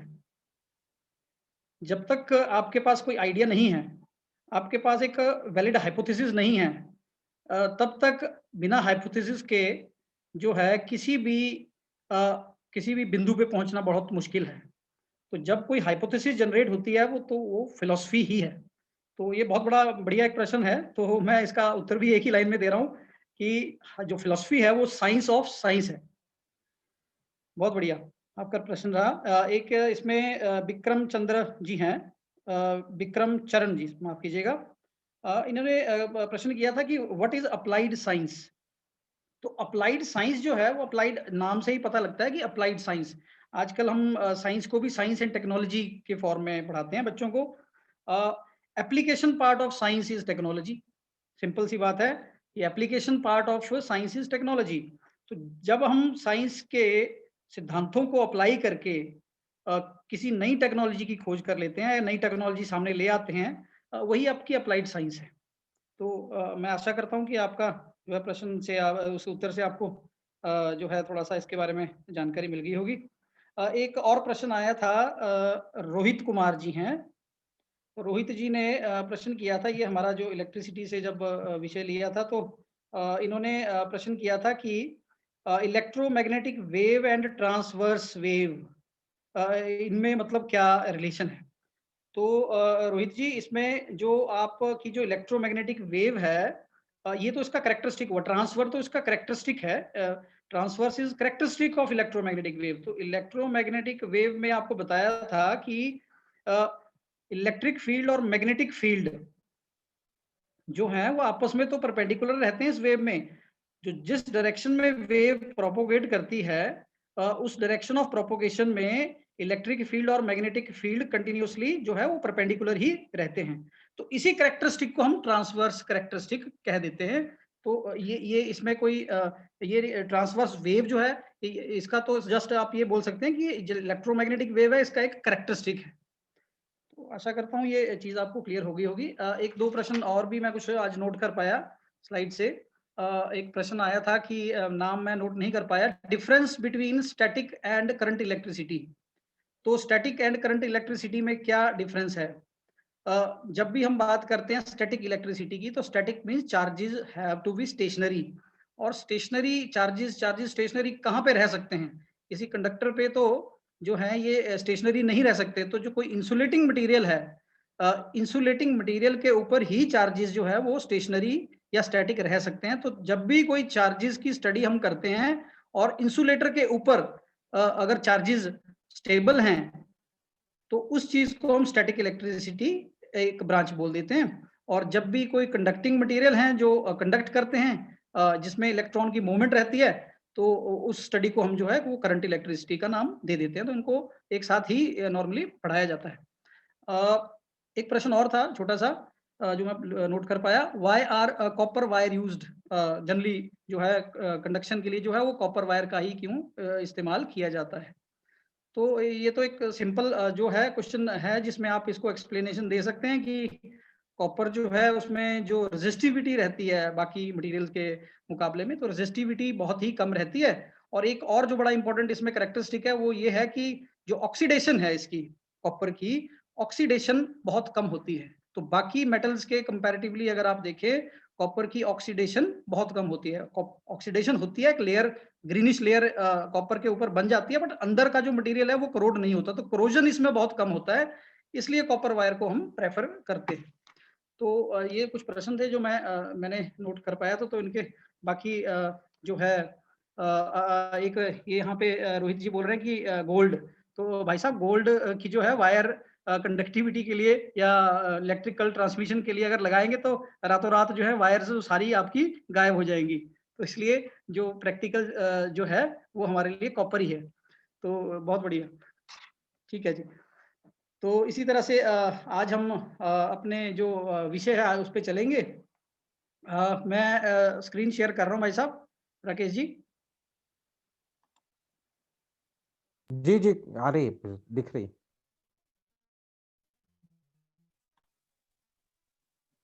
जी भाई साहब जी। जी, तो आज का जो हमारा जो विषय है वो मैग्नेटिज्म और मैग्नेट्स के ऊपर जो है फोकस करने वाले हैं। विषय तो ये बहुत ज़्यादा वाइड है, बट जिस तरह से हमारे पास टाइम की अवेलेबिलिटी रहती है तो उसके हिसाब से, और मैं ये मान के चल रहा हूँ कि हमारे साथ जो जुड़े हुए जो शिक्षक हैं वो मिडिल और हाई विंग के टीचर्स हैं। तो उन्हीं को फोकस करते हुए कुछ किस तरह से इस विषय को आगे बढ़ाया जाए कक्षा में, तो उस विषय को जो है मैं थोड़ा सा लेना चाहूँगा उसी लेवल के हिसाब से। जब भी हम बात करें कि मैग्नेटिज्म की या इंट्रोडक्शन टू मैग्नेट्स जब हम शुरू करें, तो हमें एक चीज़ का बहुत ध्यान यहाँ पे रखने वाला ये है कि कक्षा में जब जाएँ और इस विषय की शुरुआत करें, पहले जो है प्रीवियस नॉलेज बच्चों का जो है टेस्ट किया जाए। अब प्रीवियस नॉलेज टेस्टिंग जो है वो बहुत ज़रूरी है, क्योंकि शायद बच्चे ने जो है पूर्व की कक्षा में इसके बारे में थोड़ा बहुत जो है ज्ञान उसको मिला हो, उसको आगे की तरफ हमने कंटिन्यूटी में लेके जाना होता है।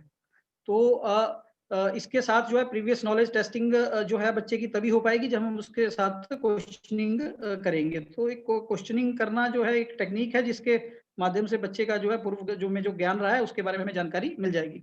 तो हम क्या करें कि क्लास में जब ये विषय लेना शुरू करें तो उसमें जो है कुछ मटेरियल जो है हम साथ में लेके जाएँ, जैसा कि अभी सहायक सामग्री के बारे में अशोक पांडा जी ने बात की, तो ये बहुत ही ज़्यादा इम्पोर्टेंट है। बहुत ही ज़्यादा महत्वपूर्ण हो जाता है इसमें। मैग्नेट और मैग्नेटिज्म जैसे विषय को अगर क्लास में आपने करना है, कक्षा में करना है, तो इसके लिए आपके पास सहायक सामग्री होनी आवश्यक है। इसमें कुछ मटेरियल आप साथ में ले जा सकते हैं, जिसमें जो है जिसमें कुछ मिक्सचर रहेगा मटेरियल का, कुछ मैग्नेटिक मटेरियल होंगे, कुछ नॉन मैग्नेटिक मटेरियल होंगे। तो मैग्नेटिक वाली श्रेणी वो होगी जिसमें अगर आप एक मैग्नेट उनको अट्रैक्ट कर लेता है अपनी तरफ, तो वो मैग्नेटिक मटेरियल होता है, सिंपल सा टेस्ट है। तो कुछ मटेरियल ऐसे रहेंगे, कुछ प्लास्टिक हो गया, वुडन लकड़ी के कुछ ये हो गया, सामान हो गया, तो ये इस तरह की चीजें कुछ ले जा सकते हैं जो कि जो है मैग्नेट इनको अट्रैक्ट नहीं कर पाते। तो ये जानकारी में आपके रहता है, तो बच्चों को ये चीजें आप एक कॉम्बिनेशन में दिखा दीजिए कि इस तरह की वस्तुएं हैं, इनको थोड़ा सा आप डिफरेंशिएट करें। कुछ वस्तुएं अगर उनके सामने पड़ी रहेंगी तो सामने वो उसमें उनसे आप प्रश्न कर सकते हैं कि आप इनके बारे में थोड़ा सा जो है पूर्व में आपको ज्ञान है छोटी कक्षा में, तो कौन सी इसमें मैग्नेटिक हैं और कौन सी नॉन मैग्नेटिक आइटम्स हैं। तो बच्चे इस तरह से उनमें उत्सुकता आएगी, और उत्सुकता जब आएगी तो जो है विषय आगे की तरफ अच्छी तरह से चल पाएगा। मेरे पास अभी आप सामने स्लाइड देख पाएंगे, तो आप भी अभी एक मतलब छात्रों की तरह ही सब लोग बैठे हैं। तो मैंने आपको एक स्लाइड सामने दिखाई है, इसमें कुछ आप देख पाएंगे, कुछ जो है वस्तुएं आपको दिखाई देंगी। मैं अब सभी से आपसे आग्रह करूंगा कि जल्दी से, मैं इन दोनों में से कुछ मैग्नेटिक हैं, कुछ नॉन मैग्नेटिक हैं, सिर्फ आपने मैग्नेटिक मटेरियल्स नाम भी लिखे हुए हैं, ये आपने जल्दी से टाइप करके भेजना है। तो आप चैट बॉक्स में जाइए और जल्दी से जो जो मैग्नेटिक मटेरियल्स आपको दिखाई दे रहे हैं सामने, वो जल्दी से आप टाइप करके भेजिए। मैं आपको 30 सेकंड दे रहा हूं।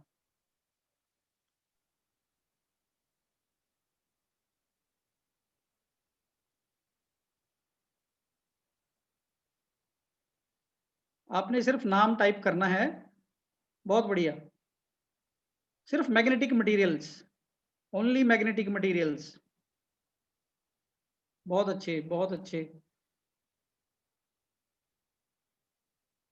रानू जी, निमल जी, बहुत बढ़िया, बहुत बढ़िया, बहुत अच्छे रिस्पॉन्स आप दे रहे हैं, बहुत बढ़िया। इसी तरह से आप बच्चों में एक उत्सुकता जो है वो क्रिएट कर पाएंगे। तो उनसे प्रश्न कीजिए, तो प्रश्न जब होगा तो बच्चे जरूर इसमें रिस्पॉन्स करेंगे, और जो है एक कैटेगरी आपके पास बन जाएगी जिसमें आपके पास एक तरफ मैग्नेटिक मटेरियल रहेगा, एक तरफ नॉन मैग्नेटिक मटेरियल की लिस्ट तैयार हो जाएगी। अब मैं आपके सामने एक स्लाइड आगे की तरफ मैंने दिखाई है। आप मुझे आइडेंटिफाई करके जल्दी से बताइए कि ये चीज क्या है। Identify the material. इस मटेरियल को आप आइडेंटिफाई करें।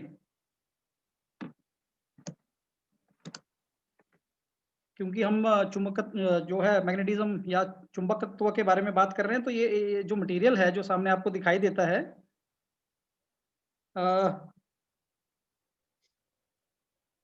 कुछ ने लिखा है, लिखा है स्टोन। बहुत नजदीक आप पहुंच चुके हैं। हाँ जी, प्रिया जी ने मैग्नेटाइट, बहुत बढ़िया। प्रकाश जैन जी, पैरामैग्नेटिक तो नहीं है, ब्लैक स्टोन भी नहीं है। तो इस तरह से बहुत अच्छे रिस्पॉन्स आ रहे हैं। मैग्नेटाइट, बहुत आप बढ़िया, बहुत बढ़िया, बहुत बढ़िया। चुंबक, मैग्नेटाइट, बहुत बढ़िया। मैं आगे चलता हूँ स्लाइड में। लोड स्टोन किसी ने लिखा है, लोड स्टोन सुमन जी ने लिखा है, लोड स्टोन, बहुत बढ़िया।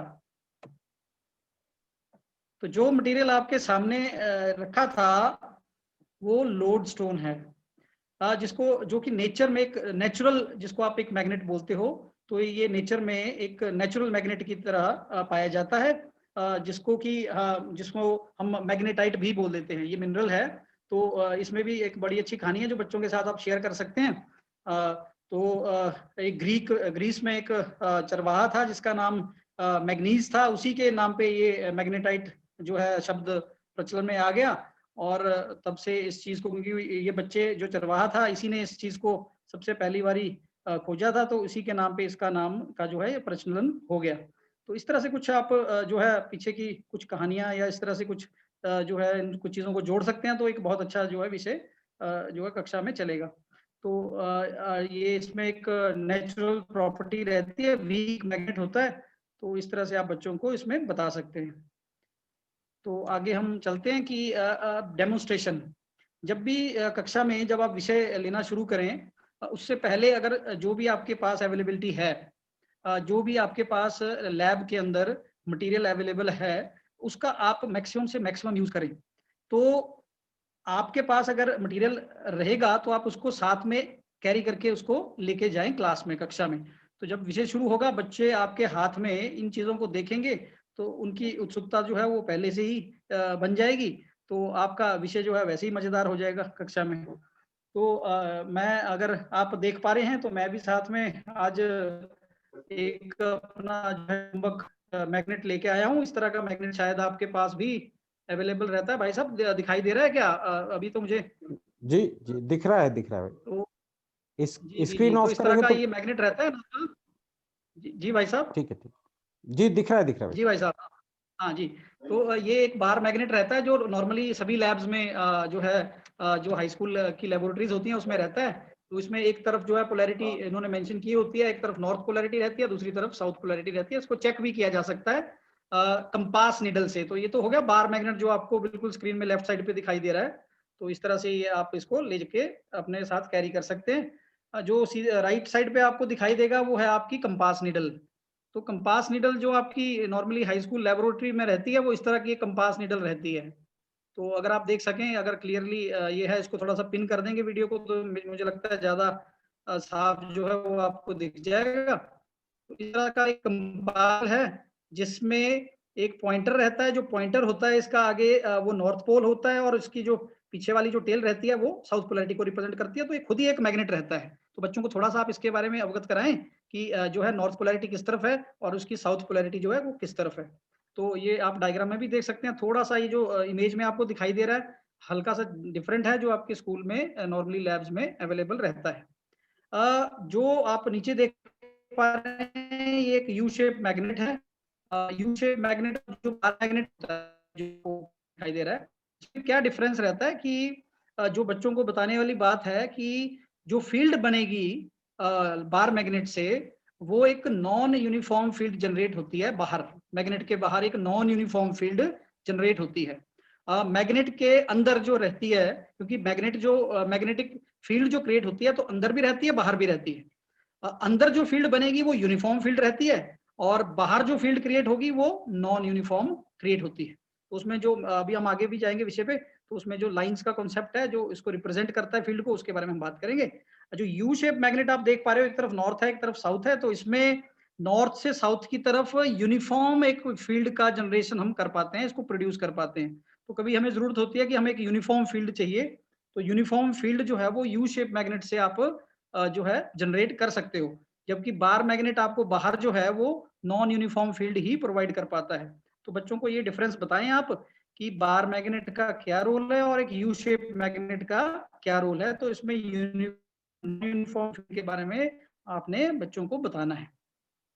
तो आगे चलते हैं। जो फील्ड की मैं बात कर रहा था अभी, नॉर्मली क्या रहता है कि हमें जो है बच्चों को फील्ड के बारे में बताना होता है कि फील्ड जो है, मैग्नेटिक फील्ड जो है वो क्या चीज है। तो अब फील्ड जो है हम देख तो पाते नहीं है कि कहाँ तक इसकी मैग्नेट की फील्ड है, मैग्नेटिक फील्ड। तो फील्ड होती क्या है, ये अब मैग्नेट के सराउंडिंग में एक रीजन हो गया, स्पेस हो गया, क्योंकि ये 3 डायमेंशन में रहेगा तो स्पेस है। उस स्पेस में कहाँ तक एक चुंबक का या मैग्नेट का जो है इफेक्ट आप जो है देख सकते हो, और उस एरिया को या उस रीजन को 3 डायमेंशन में हम फील्ड कह देते हैं। तो the region around a magnet where the force of attraction और repulsion can be detected is called a field. तो फील्ड को अब हम देख तो पाते नहीं है फील्ड क्या लाइन, तो बच्चों को कैसे समझाएं कि ये जो फील्ड है ये कैसे। तो इसको ट्रेस कर सकते हैं। ट्रेस करना इसमें बहुत आसान सा एक एक्सपेरिमेंट है जो मैंने आपको मैग्नेटिक नीडल दिखाई है, की हेल्प से एक व्हाइट शीट मैग्नेट को, बार मैग्नेट को रख के जो है उसके सराउंडिंग में जस्ट आपने जो साउथ पोल से शुरुआत करके या नॉर्थ पोल से शुरुआत करके, नॉर्थ पोल जो रहता है आपका मैग्नेटिक नीडल का जो पॉइंटर होता है, उसी डायरेक्शन में आगे की तरफ चलते जाना है। तो आप इसको ट्रेस कर सकते हो। मैं आगे दिखाऊंगा आपको, एक एक्टिविटी भी रहेगी इसमें, क्योंकि मैंने पहले भी आपको बताया कि इसमें डेमोन्स्ट्रेशन और एक्सपेरिमेंट, ये दो मेथड बहुत इंपॉर्टेंट रहेंगे इस विषय को अगर आप बच्चों के सामने रखना चाहते हो इफेक्टिवली। तो अब ये तो डायग्राम है, 2 डायमेंशन है, इसमें इतना ज़्यादा अब बच्चों को भी आइडिया नहीं रहता है। तो हाँ, एक मैं आग्रह करूँगा अब राजकुमार जी से कि एक जो हमारी फर्स्ट वाली वीडियो थी उसको जरा अगर आप प्ले करते हैं तो थोड़ा-सा इसको 3 डायमेंशन में हम देख पाएँगे कि किस तरह से हम मैग्नेटिक फील्ड को क्रिएट कर सकते हैं या उसको ट्रेस कर सकते हैं। इसके लिए आयरन फाइलिंग्स की जो है हम हेल्प लेने वाले हैं। ये तो हो गया कंपास नीडल का तरीका। एक मेथड हमारे पास आयरन फाइलिंग्स का भी है और कंपास नीडल का भी हमारे पास मेथड है, तो दोनों में से राजकुमार जी आवाज आ रही है आपके? हाँ मुझे आ रही है भाई साहब। आप अगर जी, शुरू फर्स्ट वाली करिए। वीडियो प्ले कर दें। एक एक से ना? जी जी भाई साहब, सीरियल ऑर्डर में ही है। ठीक ठीक।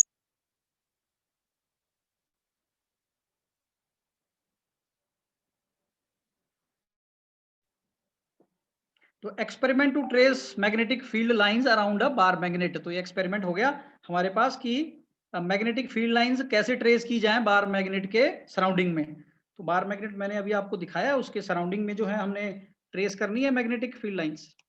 To draw the magnetic field lines around a bar magnet. We have taken a bar magnet and a magnetic compass is placed near.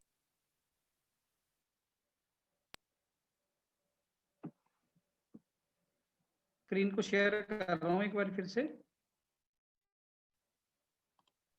जी दिख रही वैसे दिख रही। जी भाई साहब, हाँ जी भाई साहब। तो जो अभी हमने जो एक जो लैब के अंदर ये एक्सपेरिमेंट होने वाला है, तो चूंकि सभी ऑनलाइन बैठे हैं तो इसी तरह से एक 3 डायमेंशनल एक इमेज सी हमने दिमाग में बनाई कि इस तरह से बच्चों को इस चीज को दिखाया जा सकता है इफेक्टिवली। तो बात आती है कि जब हम ये एक बारी प्रयोग कर लेंगे तो प्रयोग के बाद हम बच्चों को थोड़ी सी जानकारी इसमें और दे सकते हैं। तो मैग्नेटिक जो फील्ड लाइंस हैं ये क्या होती हैं, तो इसके बारे में अब जो है जानकारी बच्चों को दी जाती है। तो the lines our path around a magnet along which the north pole of a magnetic compass needle tends to move। तो ये अभी प्रयोग में बिल्कुल साफ हो गया था कि किस तरह से हमारा नॉर्थ पोल जो आगे की तरफ पॉइंट करता हुआ चला जा रहा था, तो हम पीछे वाले पॉइंट के साथ उसको साउथ पोलैरिटी को या नॉर्थ पोलैरिटी को उसमें अटैच करते जाते हैं और आगे ट्रेस एक जो है लाइनें ट्रेस हो जाती हैं। तो ये these are called magnetic field lines. कुछ प्रॉपर्टीज के बारे में हम जानकारी बच्चों को दे सकते हैं कि इनकी जो प्रॉपर्टीज होती हैं फील्ड लाइन की, ये बड़ा इंपॉर्टेंट विषय रहता है कि इनकी प्रॉपर्टी क्या होती है। तो अभी पहले तो ये था कि हमें जो है एक आइडिया नहीं था बच्चों को कि किस तरह से ये लाइंस जो है बननी है और कैसे इनको ट्रेस किया जा सकता है। तो magnetic field lines emerge at north pole and merge at the south pole. तो निकलती ये नॉर्थ पोल से हैं और एंटर कहाँ कर रही है? साउथ पोल में, जो आप राइट साइड पे जो इमेज आप देख पा रहे हो। तो ये कंटिन्यूअस कर्व्स होते हैं, इसका भी आपने ध्यान रखना है। बच्चों को ये जानकारी जरूर देनी है कि these lines are continuous curves.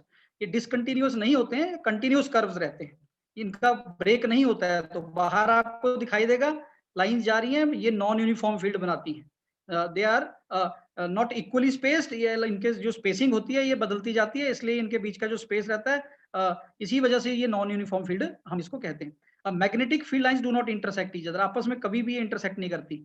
तो आपस में अगर इंटरसेक्ट नहीं करती है तो क्यों नहीं करती है, ये भी प्रश्न आता है।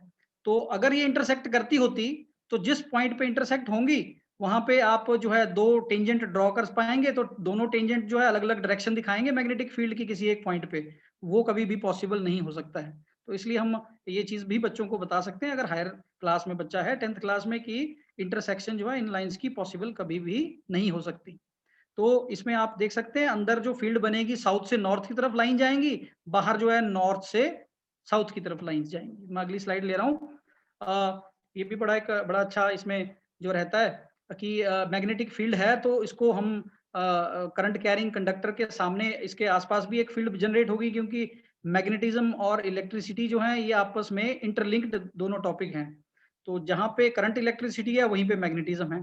तो मैग्नेटिज्म सिर्फ बार मैग्नेट या यू शेप मैग्नेट से नहीं होती है। ये तो एक हमारे टेम्परेरी मैग्नेट्स होते हैं, मतलब they are permanent magnet but they are not natural magnets. तो नेचुरल मैग्नेट जैसे लोडस्टोन का मैंने एग्जांपल दिया, तो बार मैग्नेट और यू शेप मैग्नेट जो है ये आर्टिफिशियली मैन मेड जो है मैग्नेट रहते हैं, इतने स्ट्रॉन्ग नहीं होते हैं।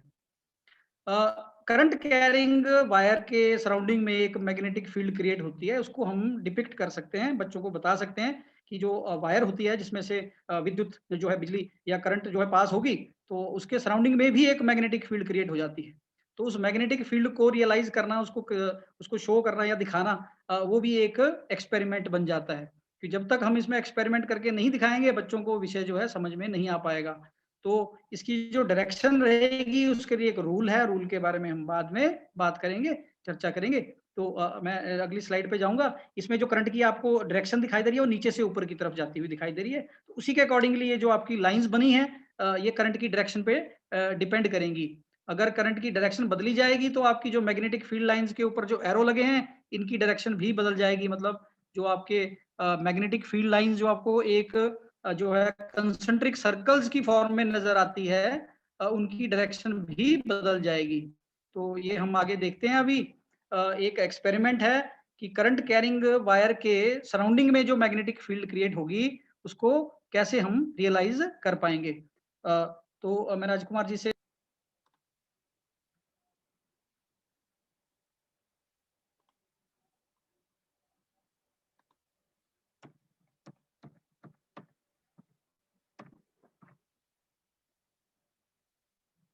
जी, तो वीडियो में बहुत अच्छी तरह से ये चीज़ सामने आई कि जो आपकी स्ट्रेंथ रहती है मैग्नेटिक फील्ड की वो डिपेंड करेगी जो है करंट जो फ्लो आपकी वायर से करेगी।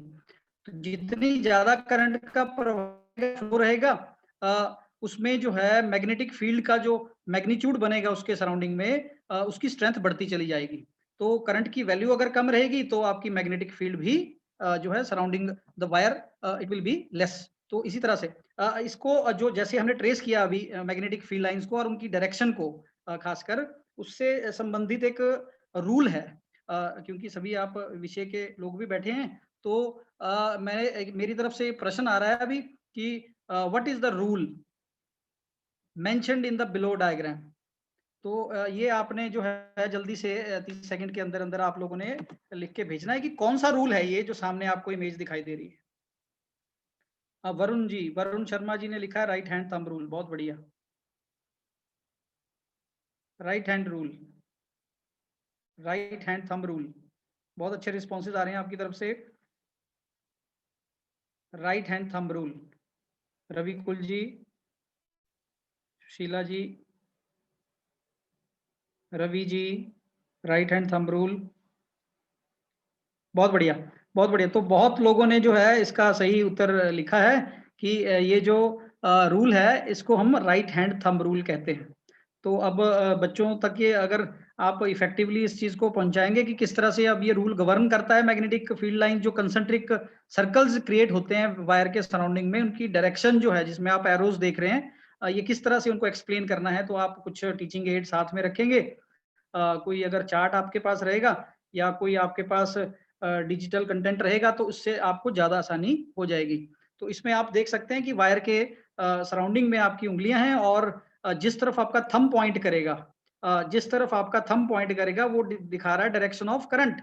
तो जो मैग्नेटिक फील्ड लाइंस की जो डायरेक्शन दिखानी है वो आपकी जो कर्ल्ड फिंगर्स हैं या उंगलियां हैं उसी डायरेक्शन में आपके एरोज लगेंगे। तो आप देख सकते हैं जो कंसेंट्रिक सर्कल्स थे उनमें जो एरो लगे हैं वो उंगलियों की डायरेक्शन में ही लगे हैं। तो ये राइट हैंड थंब रूल जो है वो direction of magnetic field around a current carrying wire और कंडक्टर जो है वो शो करता है। तो ये बहुत बढ़िया एक जो है आप लोग आपके लिए रहेगा। तो इस तरह का टीचिंग एड आप लेके जाएंगे तो इससे बच्चों में बहुत ज्यादा क्लैरिटी आएगी। ये जो अभी जो दिखाई थी स्लाइड उसी से संबंधित है। राइट हैंड थंब रूल क्या रहता है? तो if a conductor carrying current is held in right hand such that thumb points in the direction of current, then the fingers wrapped around the conductor shows the direction of magnetic field। तो ये जो है आपका diagram से ही बहुत clear हो चुका था, तो इस पे हम आगे नहीं अभी ज्यादा चर्चा करेंगे। मैं नेक्स्ट स्लाइड पे आ रहा हूँ। Magnetic field due to current through a circular loop. तो लूप की जब हम बात करते हैं तो जो लूप है किस तरह से आप जो है जब कक्षा में जाएं तो एक जो भी विषय ये वाला आपने लेना है तो इसमें कुछ आपके पास अगर टीचिंग एड साथ में लेके जाएंगे तो बहुत बढ़िया रहेगा। वैसे जैसे जो है मैं भी एक लूप बना के लेके आया हूँ। अगर आप देख सकते हैं थोड़ा सा हल्का सा प्रयास आपको करना पड़ेगा। या तो आपके पास कॉपर वायर रहेगी या फिर ये कवर वाली जो copper wire normally conducting wires रहती हैं, तो इस तरह का आप कॉम्बिनेशन बना के दिखा दें उनको। नीचे उसको ओपन रखें क्योंकि यहाँ से करंट जो है वो पास करवाना है किसी बैटरी या सेल की हेल्प से। तो मुझे आशा करता हूँ ये चीज़ आपको दिखाई दे रही है। राकेश जी, क्या ये जो लूप मैं दिखा रहा हूँ ये देख पा रहे हैं आप? बिल्कुल, बिल्कुल दिख रहा है, वैसे दिख रहा है। भाई साहब का ये जो वीडियो ये है आप इस नीचे तरह की से तरफ है, उसको डबल क्लिक कर देंगे तो आपको बड़ा दिखने लगेगा, स्लाइड छोटी हो जाएगी। हाँ, सभी लोगों के लिए कोई सूचना। बात नहीं। जी, जी, कोई बात नहीं। ठीक है भाई साहब। जी। तो ये जो है आप एक इस तरह का टीचिंग एड साथ में ले जाइए, बच्चों को बता दीजिए कि सर्कुलर लूप जो है वो आपने किस तरह से तैयार करना है। तो सर्कुलर लूप रहेगा उसके सराउंडिंग में, क्योंकि स्ट्रेट वायर के सराउंडिंग में भी एक मैग्नेटिक फील्ड जनरेट होती है, तो सर्कुलर लूप के सराउंडिंग में किस तरह की मैग्नेटिक फील्ड जनरेट होगी, ये भी एक बहुत विचार करने वाली बात है। तो इसमें जो रूल रहेगा राइट हैंड थंब रूल वैसे का वैसे ही अप्लाई होता है, और जो पैटर्न रहता है मैग्नेटिक फील्ड का या मैग्नेटिक फील्ड लाइंस का वो थोड़ा सा डिफरेंट हो जाता है। तो आप इमेज में देख सकते हैं नीचे जो मैग्नेटिक फील्ड लाइंस क्रिएट होंगी, अगर आप एजेस पे देखेंगे तो वैसे ही सर्कुलर लूप्स आपको दिखाई देंगे। जब आप सेंटर की तरफ जाएंगे, इस लूप के सेंटर की तरफ जाएंगे, तो सेंटर में फ्लैट होते होते स्ट्रेट लाइंस बन जाती हैं। तो बिल्कुल सेंटर पे आप देख सकते हैं, लूप के बिल्कुल सेंटर पे आप जाएंगे तो वहां पे आपको जो है एक स्ट्रेट लाइन आपको दिखाई देगी। तो सराउंडिंग में जो आप एजेस पे दिखा रहे हैं उसमें जो जो एरोज लगेंगे, एरोज भी उसी तरह से लगेंगे और उनको गवर्न करने के लिए राइट हैंड थंब रूल का ही आप सहारा लेंगे। तो ये चीज अगर आप बच्चों को बताएंगे कि कहाँ पे हमने राइट हैंड थंब रूल लगाया, कहाँ पे हमारे पास जो है ये वैल्यू इस तरह से दिखा रहे हैं। और इसमें एक चीज और बताने वाली है, वो ये है कि जिस तरह से हम सेंटर पे चले जाते हैं, तो सेंटर पे जो है मैग्नेटिक फील्ड जो है वो ऑलमोस्ट यूनिफॉर्म फील्ड क्रिएट हो जाती है। तो सराउंडिंग में आपके पास कर्ल रहेंगे, सेंटर में आपके पास स्ट्रेट लाइन आप देख सकते हैं। तो करंट कैरिंग जो है सर्कुलर लूप है, तो इससे रिलेटेड भी हमारे पास थोड़ा सा इसमें देखने वाला है। राजकुमार जी, थोड़ा सा इसमें मुझे दिक्कत आ रही है स्लाइड को मूव करने में। एक बार, हाँ जी जी, दिख रहे ठीक है भाई साहब, ठीक है भाई साहब, ठीक है भाई साहब, हो गया। ठीक है जी। Experiment to trace magnetic field lines around a current carrying circular loop. तो अब हमारे पास ये जो नेक्स्ट वीडियो है, क्योंकि अभी 2 डायमेंशन में इन चीजों को इतनी अच्छी तरह से हम देख नहीं पाते हैं, तो थोड़ा सा हम प्रयास करेंगे कि वीडियो के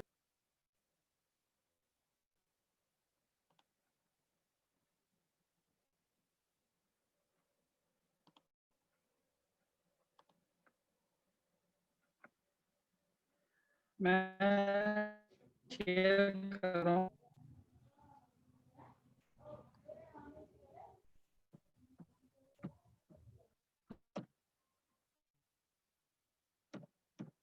जी, अब आपने जो है जो अभी आपने वीडियो देखा, पहले उसके बारे में थोड़ी सी मैं चर्चा कर लेता हूँ। उसमें आपने जो यूज़ किया एक चीज़ जो इसमें इसके लिए बहुत ज़रूरी जो सामग्री रही वो थी आयरन फाइलिंग्स। तो आयरन फाइलिंग्स को उस कार्डबोर्ड पे पर आप थोड़ा सा स्प्रिंकल करके हल्का सा उसको आप टैप कर दीजिए, हल्का सा उसको हिला दीजिए। बीच में जब आप उसमें करंट इलेक्ट्रिसिटी का फ्लो करवाएंगे कॉइल के थ्रू, तो उसको थोड़ा सा टैपिंग कर लीजिए। मीन्स थोड़ा सा उसको उंगली से हल्का हल्का जो है टैप कीजिए। तो उससे क्या रहेगा कि ये पैटर्न बड़ी जल्दी जो है वो क्रिएट हो जाता है।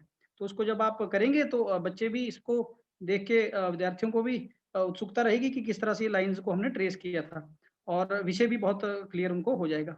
तो अब ये मैं आपसे प्रश्न पूछ रहा हूँ कि इस डिवाइस को जरा आइडेंटिफाई करिए और जल्दी से जो है चैट बॉक्स में लिखिए।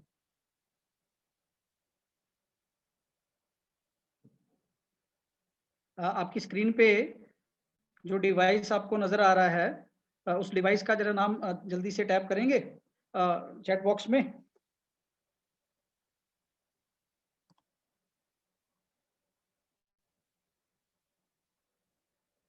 वेरी गुड, बहुत अच्छा। परवीन जी, इंद्रजीत जी, वरुण जी, सभी ने सोलेनॉइड लिखा है। निमल जी सोलेनॉइड, बहुत बढ़िया। आप इसको आइडेंटिफाई कर पा रहे हैं। तो ये सोलेनॉइड है।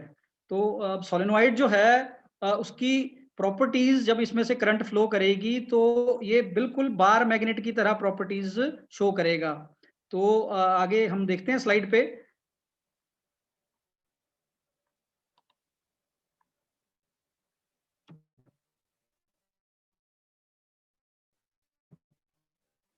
तो अब सोलेनॉइड की जब हम बात करेंगे तो सोलेनॉइड पहले को आप सोलेनॉइड जो है वो आप दिखाएं पहले।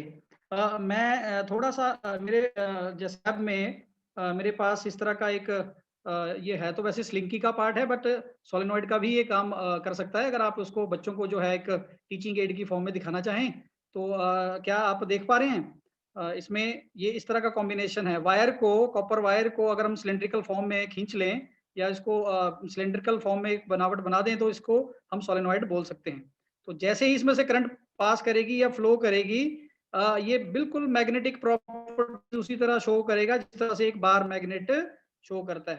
तो आप देख पा रहे हैं, बच्चों को आप इस तरह से दिखाइए कि जो है सोलेनॉइड जो है उसका इस तरह से रहता है। तो ये वायर की हेल्प ले लीजिए, कॉपर वायर ले लीजिए या फिर आपकी लैब में जो स्लिंकी रहता है उसी को आप यूज कर सकते हैं दिखाने के लिए। तो इससे बच्चों को जो है चीजें थोड़ी सी जो है आसानी रहेगी समझने में। तो इसके बीच में अगर आप देख सकते हैं, सोलेनॉइड के बीचों बीच अगर आप देखेंगे तो यूनिफॉर्म मैग्नेटिक लाइंस का पैटर्न जनरेट होता है और बाहर जो मैग्नेटिक पैटर्न रहेगा, मैग्नेटिक फील्ड लाइंस रहेंगी वो उसी तरह से होंगी जैसे बार मैग्नेट में आपके जनरेट होती थी।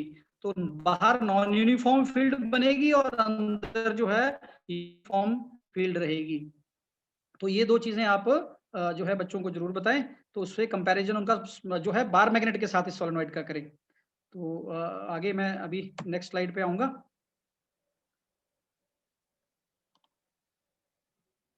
जी, तो सोलेनॉइड के सराउंडिंग में जो मैग्नेटिक फील्ड अभी जनरेट होनी है तो उसके लिए भी एक छोटा सा वीडियो है ताकि आप 3 डायमेंशन में थोड़ा सा इसको देख पाएं। मैं थोड़ा, बहुत बढ़िया। तो इसमें जो चीज इन्होंने बताई है अभी वीडियो में, उसमें एक चीज मैं इसमें ऐड करूंगा। इन्होंने जैसे अभी मैंने पहले इस पे चर्चा नहीं की कि मैग्नेटिक फील्ड की भाई साहब इस स्क्रीन पे स्लाइड दिखाई दे रही है? अभी नहीं भाई साहब, स्क्रीन शेयर करिए। अभी नहीं दिखाई दे रही है? जी, जी, अभी नहीं दिखाई।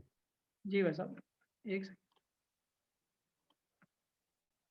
हाँ, अब दिखेगी।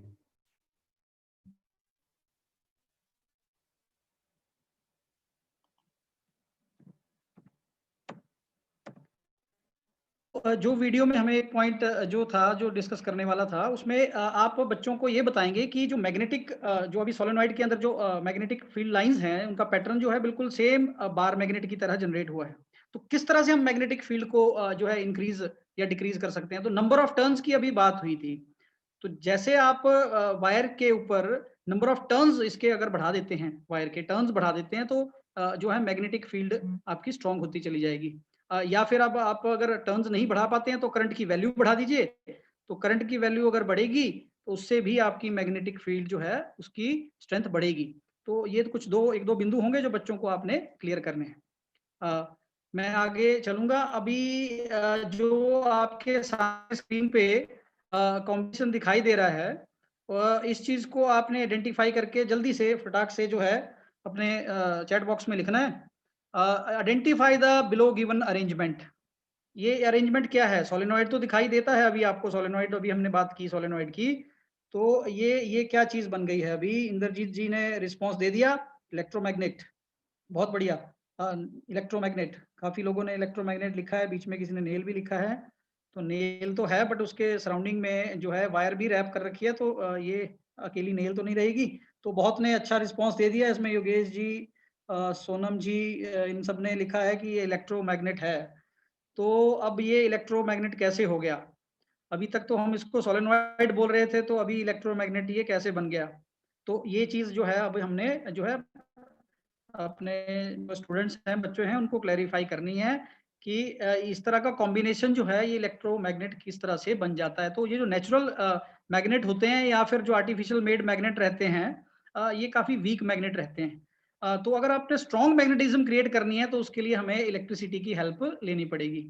तो एक सोलेनॉइड था, अभी हमने देखा कि उसका कंपैरिजन हमने बार मैग्नेट के साथ किया, उसकी प्रॉपर्टीज बिल्कुल बार मैग्नेट की तरह पे बनती हैं। तो यहाँ पे अगर हम सोलेनॉइड के अंदर एक सॉफ्ट आयरन कोर अगर इंसर्ट कर देते हैं, एक मैग्नेटिक मटेरियल हम इंसर्ट कर देते हैं, तो इसकी जो लेंथ रहती है मैग्नेटिक फील्ड की वो बहुत ज्यादा इंक्रीज हो जाएगी और ये कॉम्बिनेशन जो है एक इलेक्ट्रोमैग्नेट की तरह बिहेव करने लग जाएगा। तो आप एक इसके लिए सिंपल सा अपनी कक्षा के अंदर एक सिंपल सा एक्सपेरिमेंट कर सकते हैं, एक बैटरी या फिर आप एक सेल का यूज कर लीजिए। मैं आपको सेल दिखा रहा हूँ, सामने आपको दिख जाएगा, नॉर्मली ये अवेलेबल रहता है आपकी लैब में। तो आप एक बैटरी ले जाइए साथ में, जो भी आपके पास अवेलेबिलिटी रहती है ये आप लेके जाइए और जो है एक नेल जो कि आपकी कील रहती है उसके सराउंडिंग में एक वायर, कॉपर वायर इसके ऊपर रैप कर दीजिए। एक की चाहिए आपको, की आपके लैब में इस तरह का अगर रहेगा की तो उसकी आप हेल्प ले सकते हैं। आप देख सकते हैं यहाँ पे सामने अगर आप देख पा रहे हैं तो की का भी आप यूज कर सकते हैं, तो इसको आप यूज कीजिए। तो एक कॉम्बिनेशन बन गया और जो है जैसे आप की स्विच को ऑन करेंगे एक इलेक्ट्रोमैग्नेट की तरह ये कॉम्बिनेशन बिहेव करेगा, स्ट्रॉन्ग मैग्नेटिक फील्ड प्रोड्यूस करेगा। तो ये एक बहुत बड़ा अच्छा इसमें रहेगा। तो ये जो डेफिनेशन है इसकी जो सामने आपको स्लाइड पे दिखाई दे रही है, तो इसको आप देख सकते हैं। एक स्ट्रॉन्ग फील्ड क्रिएट की जा सकती है। तो अगर आप सॉफ्ट आयरन कोर एक जो है सोलेनॉइड में इंसर्ट करते हैं तो एक स्ट्रॉन्ग फील्ड बन जाएगी और इसी कॉम्बिनेशन को हम इलेक्ट्रोमैग्नेट बोल देते हैं। तो ये आप इसमें स्लाइड में इसमें देख सकते हैं। मैं आगे चलूंगा, जो है इसमें से एक दो बिंदु और थे जो हमने कवर करने हैं। ये जो आपके सामने अभी स्लाइड आई है, what is the rule mentioned below in the diagram. तो अभी जिन जिन के पास अभी 30 सेकंड है आप लोगों के पास, इस रूल का नाम मुझे जल्दी से बता दीजिए। ये कौन सा रूल है, इसके बारे में हम अगली स्लाइड पे बात करेंगे। Ravi ji, Fleming left hand rule, बहुत बढ़िया। Left hand rule, Fleming left hand rule, तो फ्लेमिंग लेफ्ट हैंड रूल, बहुत बढ़िया। राम सिंह जी, वरुण जी, कल्याणी जी, बहुत बढ़िया। योगेश जी, तो बहुत लोगों ने जो है, बहुत बढ़िया जी, बहुत बढ़िया, बहुत सारे रिस्पॉन्स आ रहे हैं। तो अब काफियों ने बहुत अच्छा लिखा है। तो मैं अगली स्लाइड पे चलता हूँ। अगर आप ये उंगलियां देखते हैं, तीनों उंगलियां परपेंडिकुलर हैं, जिसमें थंब है, फोर फिंगर है और मिडल फिंगर है। तो अंगूठे के बाद अगली जो फिंगर है वो फोर फिंगर है और नीचे सबसे नीचे वाली जो परपेंडिकुलर डायरेक्शन पे दिखाई देती फिंगर है ये आपकी मिडल फिंगर है। तो इन तीनों फिंगर्स को स्ट्रेच किया जाए, इसके लिए आप टीचिंग एड भी लेके जाएं, साथ में चार्ट लेके जाएं और इसको खुद प्रैक्टिकली अपने आप जो है फिंगर्स को स्ट्रेच करके जब आप सामने खड़े हो जाएंगे तो बच्चों के अंदर जो है इस चीज को समझने में बहुत आसानी हो जाएगी। तो आपने इसमें किस तरह से इसको एक्सप्लेन करना है। तो जो आपको थंब दिखाई देता है, थंब की जो डायरेक्शन है इसमें आप देख सकते हैं डायरेक्शन ऑफ फोर्स लिखा हुआ है। तो मिडल फिंगर जो है, middle finger direction of current लिखी हुई है और जो फोर फिंगर है उसमें मैग्नेटिक फील्ड आपको दिखा रहा है। तो तीनों फिंगर्स में अगर मैग्नेटिक फील्ड, करंट आप अगर दो फिंगर से शो कर रहे हैं तो जो फोर्स लगेगा किसी भी कंडक्टर के ऊपर तो वो किस तरफ रहेगा, वो आपके थंब की डायरेक्शन में रहेगा। तो इसमें आप क्लियरली देख सकते हैं जब भी किसी करंट कैरिंग कंडक्टर को आप मैग्नेटिक फील्ड के अंदर रखेंगे उस पर फोर्स लगेगा और वो जो फोर्स होगा उसकी डायरेक्शन कौन बताएगा, थंब बताएगा। तो ये इस तरह से आप कोई टीचिंग एड साथ में लेके जाएं, बच्चों को इसके बारे में जो है जानकारी दें, तो फ्लेमिंग लेफ्ट हैंड रूल जो है वैसे ही उनको क्लियर हो जाएगा। तो एक इसके रिलेटेड एक एक्टिविटी है छोटी सी, क्योंकि प्रैक्टिकली जब तक करके नहीं दिखाएंगे तब तक आपका जो है रूल बच्चों को समझ नहीं आएगा। तो फ्लेमिंग लेफ्ट हैंड रूल से संबंधित एक छोटा सा इसमें जो है एक्टिविटी रहेगी जो आप क्लास में बड़े आराम से इसको कर सकते हैं, जिसमें कुछ वायर्स की आपको जरूरत पड़ेगी, एक आपके पास कंडक्टर होना चाहिए और एक यू शेप मैग्नेट जो है उससे काम। यू शेप मैग्नेट में बताया था कि नॉर्थ और साउथ के बीच में यूनिफॉर्म फील्ड क्रिएट कर सकते हैं आप, क्योंकि सामने नॉर्थ रहता है उधर दूसरी तरफ सामने साउथ रहता है, तो लाइंस जो है स्ट्रेट रहती हैं। तो स्ट्रेट लाइन होने की वजह से यूनिफॉर्म फील्ड क्रिएट होगी और यूनिफॉर्म फील्ड के अंदर आप एक करंट कैरिंग कंडक्टर रखेंगे तो उस पर फोर्स लगेगा। सामने आप देख सकते हैं राइट साइड पे जो आपको फिगर दिखाई दे रही है या इमेज दिखाई दे रही है, उसमें आप देख सकते हैं करंट कैरिंग एक कंडक्टर है, नॉर्थ पोल ऊपर है साउथ पोल नीचे है, तो डायरेक्शन बन जाएगी मैग्नेटिक फील्ड की नॉर्थ से साउथ, यूनिफॉर्म फील्ड होगी। इस कंडक्टर के ऊपर फोर्स लगेगा इसमें डायरेक्शन जो है वो बाहर की तरफ जो फ्लेमिंग लेफ्ट हैंड रूल के अकॉर्डिंगली आपको डायरेक्शन मिल जाएगी। अगर आप डायरेक्शन बदलेंगे करंट की तो आपका फोर्स जो है वो अंदर की तरफ जाएगा। तो इसी को क्लैरिफाई करने के लिए, इसी को क्लियर करने के लिए आप एक छोटी सी एक्टिविटी है जिसको आप इसमें वीडियो की फॉर्म में भी थोड़ा सा देख सकते हैं। मैं राजकुमार जी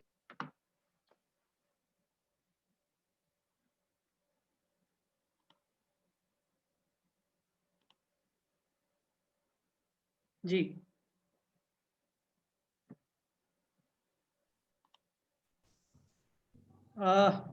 तो इस एक्टिविटी के साथ आज का विषय तो मैं खत्म करूंगा इधर ही। और जो ये संबंधित जो भी आज का होमवर्क रहेगा, गृह कार्य रहेगा, उसको आपके जो है ग्रुप में सेंड कर दिया जाएगा। तो कल तक आप लोगों ने उससे संबंधित कौन होंगे, जल्दी आया है और सबसे पहले आया है, तो आपके ग्रुप में आपको ये चीज जो है वो मिल जाएगी। तो राकेश जी भाई साहब, मेरी तरफ से आज के लिए जो है वो इतना ही था। तो बहुत बहुत धन्यवाद भाई साहब, धन्यवाद। धन्यवाद। बहुत आनंददायी विषय आपने रखा ये, और निश्चित रूप से हम सब लोगों को अजय जी भाई साहब के विषय हैं, बड़े महत्व के हैं, इसलिए इनकी सारी पीपीटी ग्रुप पर उपलब्ध होगी। अब बिल्कुल अंतिम चरणों की ओर हैं हम, एक ग्रुप डिस्कशन हमारा और होगा, उसके बाद ये सत्र समाप्त होगा। पर इसके पहले जैसे कि आपने प्रतिदिन आपको बताया हुआ है कि आपको 5 असाइनमेंट ये मिलेंगे इन 10 दिनों में।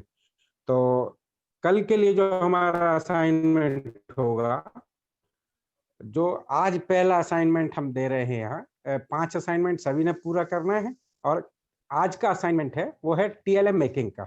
आज अधिगम सामग्री हमें ये बताई है आदरणीय अशोक पांडा जी ने, और सारे प्रैक्टिकल्स अजय जी भाई साहब ने बताए हैं, और जो मेथड हमें संजीव जी भाई साहब ने बताई है, उसके अनुसार टीएलएम मेकिंग का हमारा ये असाइनमेंट नंबर 1 है। सभी ने ये पूरा करना है। इसके लिए जो इसकी सूचना विस्तृत रूप से आपके ग्रुप पर ये डलने वाली है, और अभी नरेंद्र चास्टा जी आपके ग्रुप पर इसकी फॉर्म सबमिट कर रहे हैं। इसमें टीएलएम सामग्री हमने सबमिट करनी है, हमारे अपनी बनाई हुई टीएलएम सामग्री इसमें सबमिट करनी है। मतलब कहीं से फोटो कहीं से ये ना करें। हम कोई एक टीएलएम बनाएं, विज्ञान विषय का किसी भी टॉपिक का वो टीएलएम हो सकता है, 1, 2 या 3 टीएलएम अधिकतम हमने यह सबमिट करना है। और सबमिट करने के लिए आपको गूगल फॉर्म की लिंक है, उसमें अपना नाम वगैरह भरिए और उसके बाद टीएलएम में सबमिट कीजिएगा। विद्यालय का नाम आप स्पष्ट रूप से भरिए, अपना नाम भरिए। और टीएलएम जो बनाते समय जो पीडीएफ है या जेपीजी फॉर्मेट में, इन 2 फॉर्मेट में आप सबमिट कर सकते हैं। तो इनकी जो जेपीजी की को रीनेम करिए, अपना नाम लिख दीजिए, पीडीएफ को रीनेम करने के बाद सबमिट करिए, जिससे कि वो सबको एक साथ ये दिखाई दे सके। ये सारे टीएलएम जो है आपके ग्रुप पर ये दिखाई देंगे। तो मुझे लगता है कि ये आपको लिंक आ गई होगी। नरेंद्र चास्टा जी ने ये लिंक यहाँ पर पेस्ट की है, और इस लिंक को आप खोलकर इसको भर लीजिएगा। और आप सीधे ही प्रश्नोत्तरी वगैरह लास्ट में हमारे नरेंद्र चास्टा जी डालने वाले। आज के 10 प्रश्न हम लोगों के बीच में आएंगे। अब यहाँ से हम लोग समूह चर्चा के लिए छोटे छोटे ग्रुपों में यहाँ जाने वाले हैं। देखिए, कुछ लोगों ने जब ग्रुप बने थे तो उसको जो ज्वाइन का ऑप्शन है वो क्लिक नहीं किया था, तो 30-35 लोग यहाँ वहाँ घूमते रहे, वो ग्रुप में नहीं पहुंच पाए। आज सब लोगों ने ग्रुप में पहुंचना है, अपना लीडर तय कीजिएगा। लीडर तय करते से ही तुरंत आप एक्टिविटी शुरू कीजिए, अपना नाम परिचय बताइए। और आज का विषय है भारत का गौरवशाली विज्ञान। इस विषय पर हम लोगों ने चर्चा करना है। अपना नाम बताइए और वीडियो ऑन कीजिए, ऑडियो ऑन कीजिए और चर्चा शुरू कीजिए। तुरंत ग्रुप लीडर तय कर लेंगे। ग्रुप लीडर कौन कौन बनेंगे, हाथ ओके लिख दीजिए, यहाँ मैं ग्रुप को लीड करूंगा। ओके लिख दीजिए चैट बॉक्स में, तो जिससे वो उनको मौका मिले बाद में बोलने का। ठीक है, लिख दिए ओके। अनु मेहता जी ग्रुप लीडर बन सकती हैं। केशव जी ठीक है, बढ़िया बढ़िया बढ़िया, ठीक है। राजकुमार जी आप तैयार हैं? निर्मल चंद्र जाते से इन ग्रुप लीडर ने, और हमारे जो मास्टर ट्रेनर्स हैं वो भी मोटिवेट करेंगे पूरे ग्रुप को, और चर्चा शुरू करेंगे। ऑडियो वीडियो दोनों ऑन कीजिए, जिससे हम एक दूसरे से परिचय प्राप्त कर सकें। आज का विषय है भारत का गौरवशाली विज्ञान। 10 मिनट रहेगा, 10 मिनट के बाद हम लोग यहाँ पर चर्चा करेंगे। राजकुमार जी रेडी? यस भाई साहब। चलिए ग्रुप बना दीजिए और जो शेष लोग यहाँ वहाँ घूमते हैं उनको भी ग्रुप में डाल दीजिएगा। यस, शुरू कीजिए। 10 मिनट के बाद फिर मिलते हैं। ज्वाइन का ऑप्शन आया है, क्लिक कर दीजिए।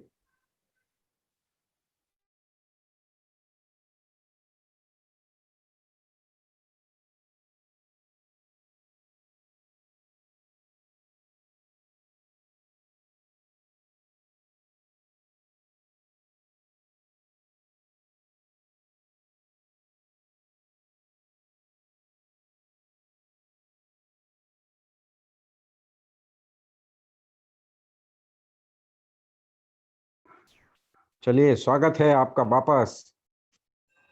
सब आते जाइए वापस।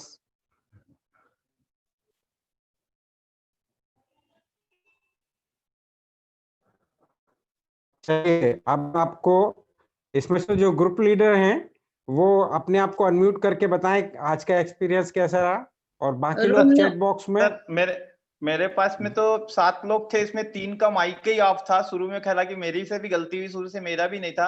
बाकी 3 आचार्यों ने बोला थोड़ा सा भारत के गौरवशाली परंपरा इतिहास में, तो 1-1 मिनट सभी ने बोला है, बाकी किसी के माइक ऑन नहीं थे।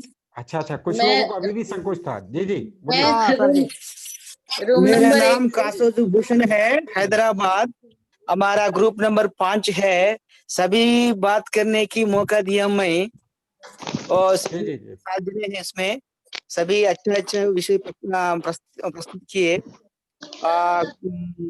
लोहे के और ये कणाद के आज वैज्ञानिक परंपरा की क्या महत्व है, इसके बारे में सभी विषय पे उनकी विषय प्रस्ताव किए। अच्छा है। जी वाह। सुशीला जी बोल रही थी आप? Room number 8। नमस्कार सर, मैं रूम नंबर 8 में थी, तो 6 वहां पर थे। हम लोग 6 लोग थे, उसमें से 3 तो माइक भी ऑन नहीं किए, बट हम 3 लोग थे, आपस में बात कर रहे थे और काफी अच्छा रहा। विज्ञान जो है हमारा काफी उन्नत रहा। प्राचीन समय में शून्य की आविष्कार, ग्रहों की गति, सूर्य चंद्र ग्रहण, और रामायण के समय में जो सेतु निर्माण हुआ था, इन सब बातों का आपस में हमने डिस्कस किया। और प्रतिमा जी ने तो काफी अच्छा कोरोना वैक्सीन के बारे में कहा कि जो डीएनए का पुराना टेक्निक था उसी से हमारे साइंटिस्ट जो है डेवलप कर रहे हैं, तो काफी अच्छा रहा। चलिए बढ़िया। सीमा दीदी आप बोल रही थी कुछ? सीमा बासने जी भाई साहब प्रणाम। हमें तो बहुत अच्छा लग रहा है। हमारे ग्रुप में 4 थे, एक भाई साहब थे, हम 3 बहनें थी, एक उड़ीसा।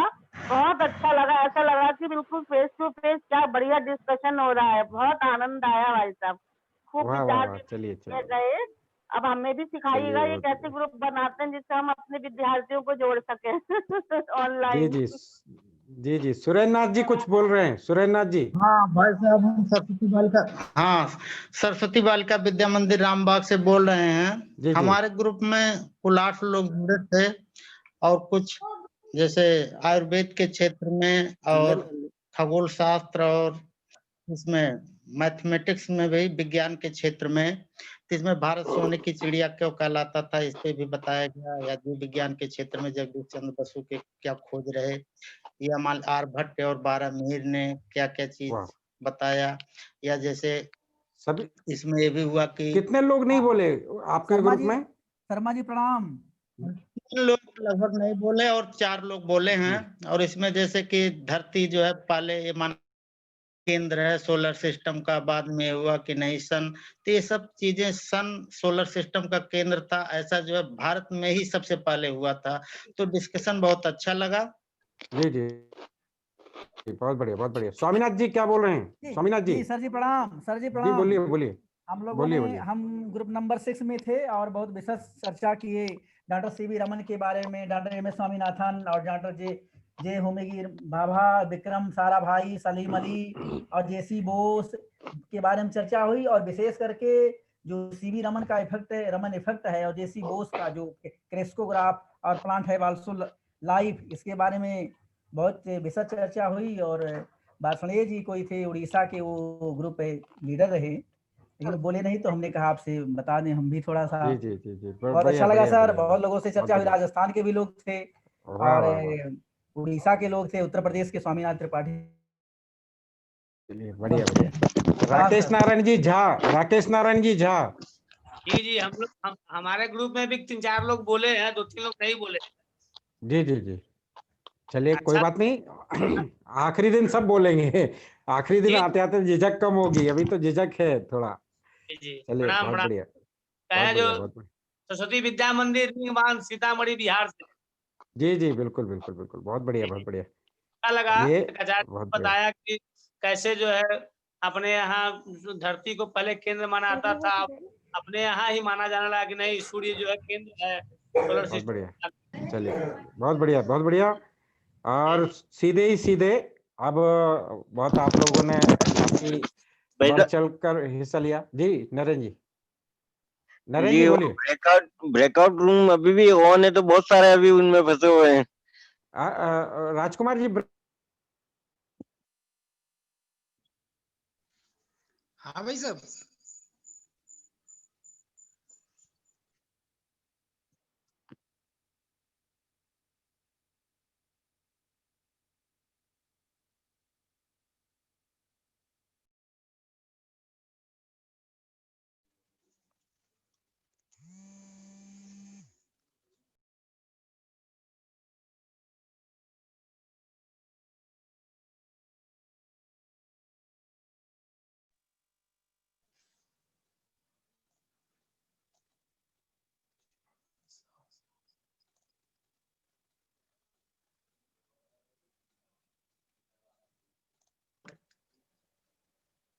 राकेश जी भाई साहब आपकी जी आवाज जी नहीं। जी हाँ वो मैं भी ब्रेकआउट रूम के चक्कर में बाहर चला गया था मुझे चलिए कोई बात नहीं मैं एक्सपेरिमेंट कर रहा था कि हाँ वास्तव में खुला हुआ था कोई बात नहीं राजकुमार जी थोड़ा ध्यान रखें बहुत बढ़िया आज का जो हमारा सत्र था लगभग अब समाप्ति की ओर है नरेंद्र जी ने आज की प्रश्नावली आप लोगों के बीच में डाली हुई है उसमें फीडबैक फॉर्म है उपस्थिति है और साथ में आज की क्विज है ये व्हाट्सएप ग्रुप पर भी डालेंगे मान लो कोई यहाँ से क्लिक नहीं कर पा रहे हैं तो वहां जाकर इसको भर दिए ये भरिए अवश्य क्योंकि इससे आपकी उपस्थिति ये काउंट होती है इसलिए बाकी सबको भी बताइए कुछ लोग ब्रेकआउट सेशन के बाद यहाँ वहां चले गए और कुछ जुड़ नहीं पाए इस कारण कोई प्रॉब्लम आई तो इन सबको बाकी को सूचना कर दीजिएगा आप सभी का बहुत बहुत धन्यवाद विशेष रूप से हमारे तीनों चारों मास्टर ट्रेनर्स इनका बहुत आभार हृदय से और आप सब लोग समय तक जुड़े रहे